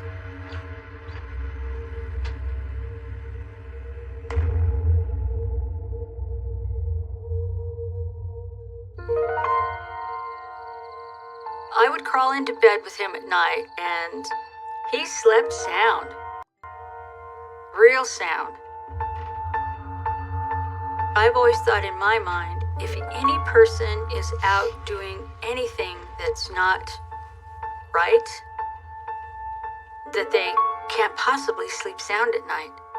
Because Heavenly Father's not gonna let you sleep, because that guilt is gonna just get you, and it gets you most at night when you're sleeping, when all your guard is down. I honestly feel that assured me that he wasn't doing really anything wrong. He was just out with the boys.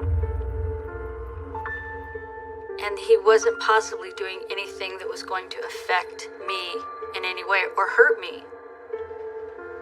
I made really solid excuses.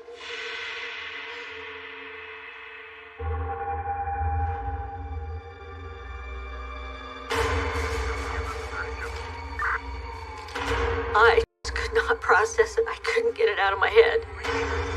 I didn't want to listen to it. I didn't want to hear the truth, because I knew the right thing of what I had to do, and I didn't want to do it.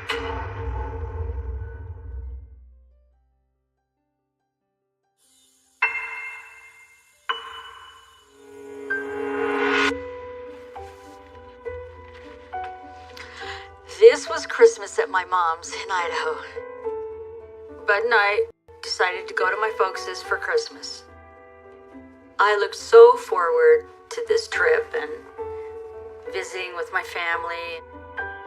It was the first trip we had taken, so everybody could just get to know each other a little bit better.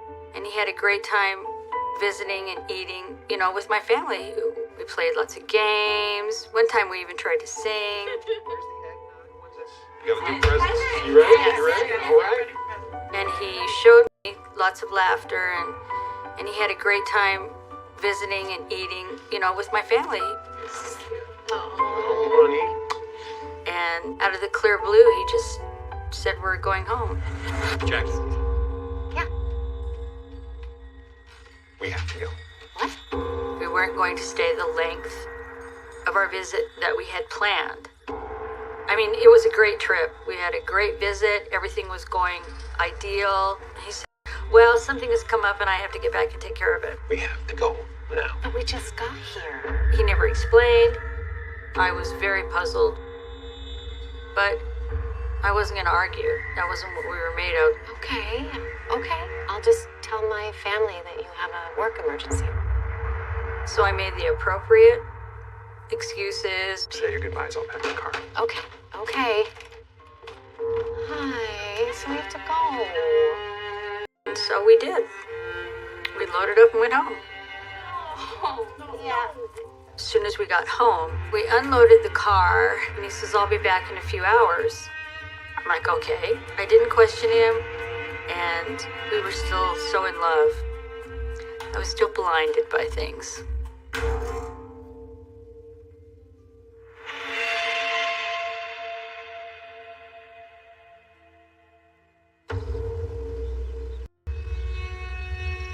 I felt like that if I was more vigilant, I could then maybe find something or notice something. And there was a time the phone rang. Hello? Hello? And there was nothing. I'm like, hello? Nothing, so I hung up.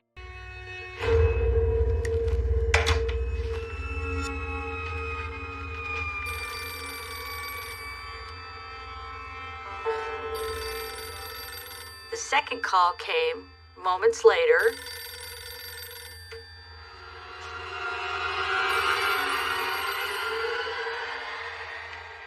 Hello? Nothing. Look, this isn't funny. Please don't call here again. And then I said something to Bud about these calls. Who was that? Someone keeps calling, but they won't say anything. And he's like, oh, well, I'll get the next call then if they happen to call back. It wasn't long after that.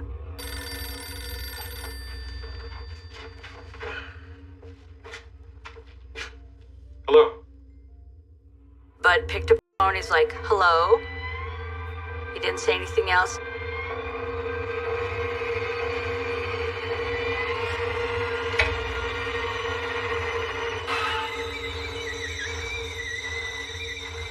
Wrong number.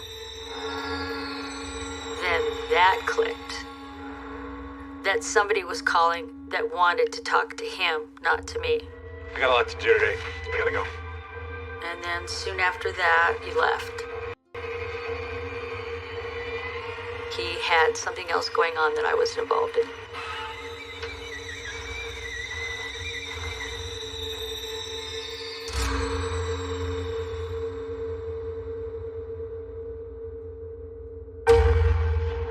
I was down in the basement, tidying, fluffing, doing what I do. I picked up the cushions on the couch.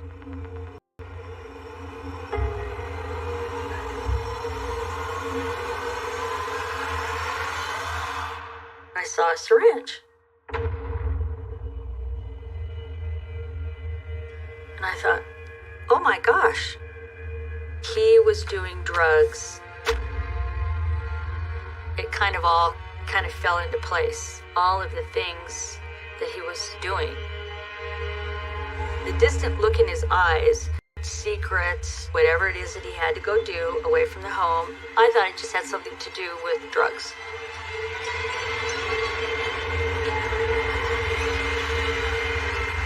When Bud got home from work, I said, hey, look what I found. Drugs? Drugs, that's what you're doing now? What are you talking about? I found this in the basement. I said, what is this from?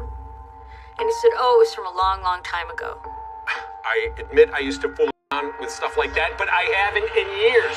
I said, no, I don't think that's possible because there's still a bit of liquid in the bottom of it. Stop lying happened to me. I thought, this is it. This is the end.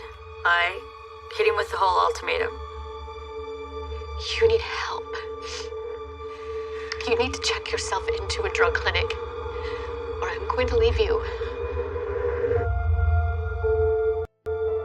And I remember him just standing there and looking at me. And I just looked at him and said, get out of this house because I am done.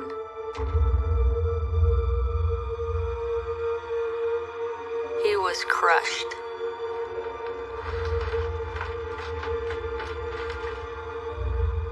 And I left. I was trying to make a point with him. I went to Washington. My folks had a cabin up in the Blues. I just stayed there for a few weeks and tried to get my P's and Q's together.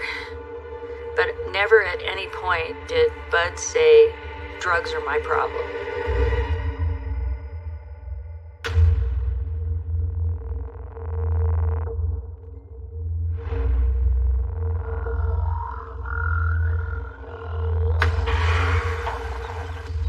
I wanted to make sure he was okay.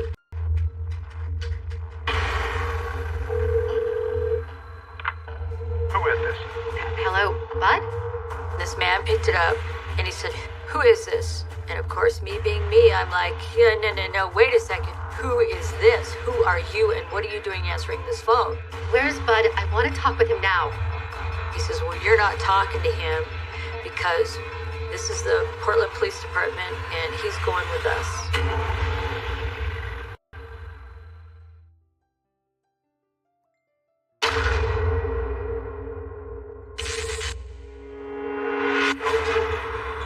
What was the police department doing at the house? Where is he? Let me talk to him. I thought, did he get busted for drugs? That has to be it. My panic button went off. And off to Portland I went. I drove straight through. Didn't stop.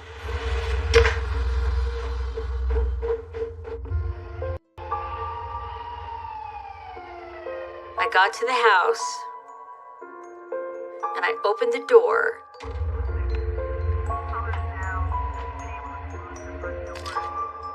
There was a number of policemen. The whole house was filled with these black lights, and I was kind of freaked out because I didn't know what was going on. And then this big, huge cop came out. What is this? What is happening? Ma'am, I need you to step outside. I said, this is my house. My name's on the lease. Ma'am, this is an active crime scene. I need you to leave. Please back up. My husband. Where is he? And I'm like, where is Bud? Where is Bud? And they're like, he's in jail. And at that point, I realized this is not good.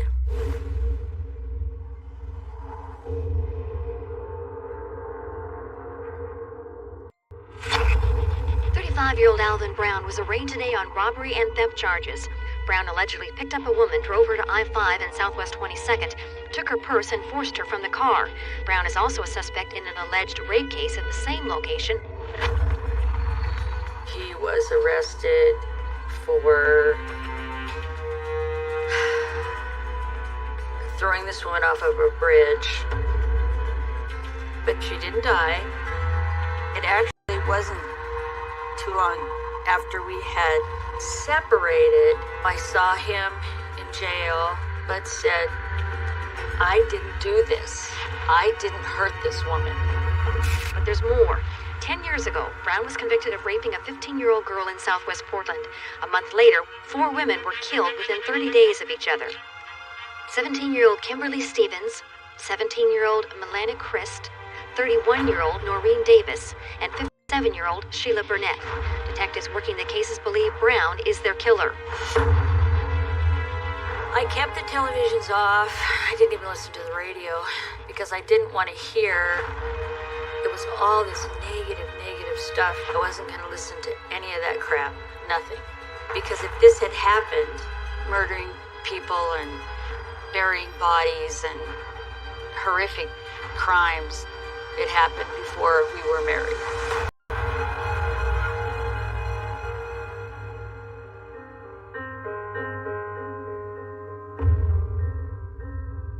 My life during that time was very, very difficult. I was in the garage, and this man came up. He had this microphone, and he said, "We want to know what you think." And I was shaking so bad, and I was trying to talk, and I just lost it. He's never hurt anybody. For God's sakes, this is nothing.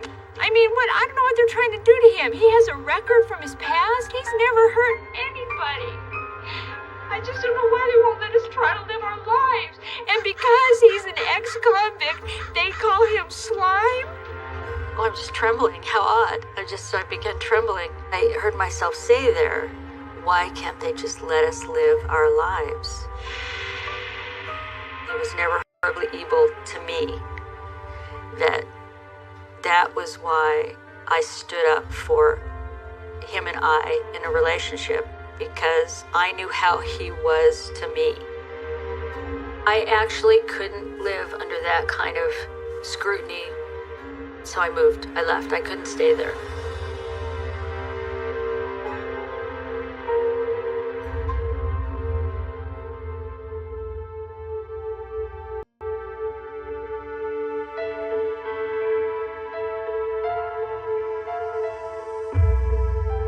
But some family members were like, "Well, didn't you know?" I'm like, "Know what? Suspect what?" There was nothing. Bud was never aggressive with me. He never yelled at me. It wasn't who he was.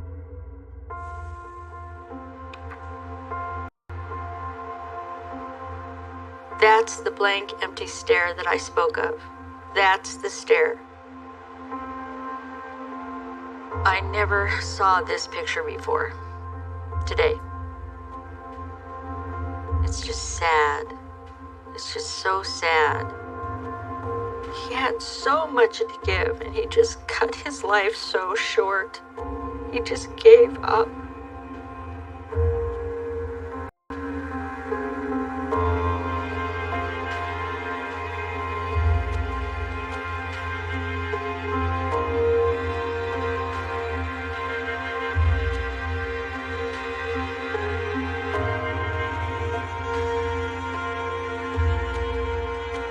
I was always his wife as long as he was alive.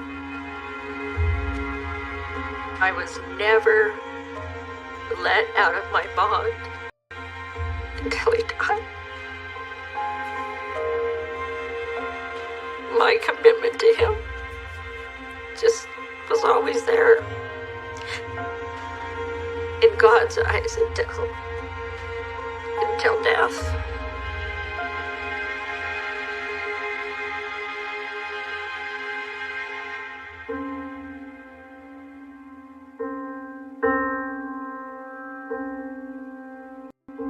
I don't want to think about it. I'm going to get up and put my shoes and socks on the same as everybody else. That whole experience with Bud, for me to put it into a process where I can live with it, I have to keep it a certain way. In my head. And I keep happy pictures of him and I. I keep happy things of us. When he was there, he was a good man to me. He was a good man to me. He was a good man to me. He was a good man to me.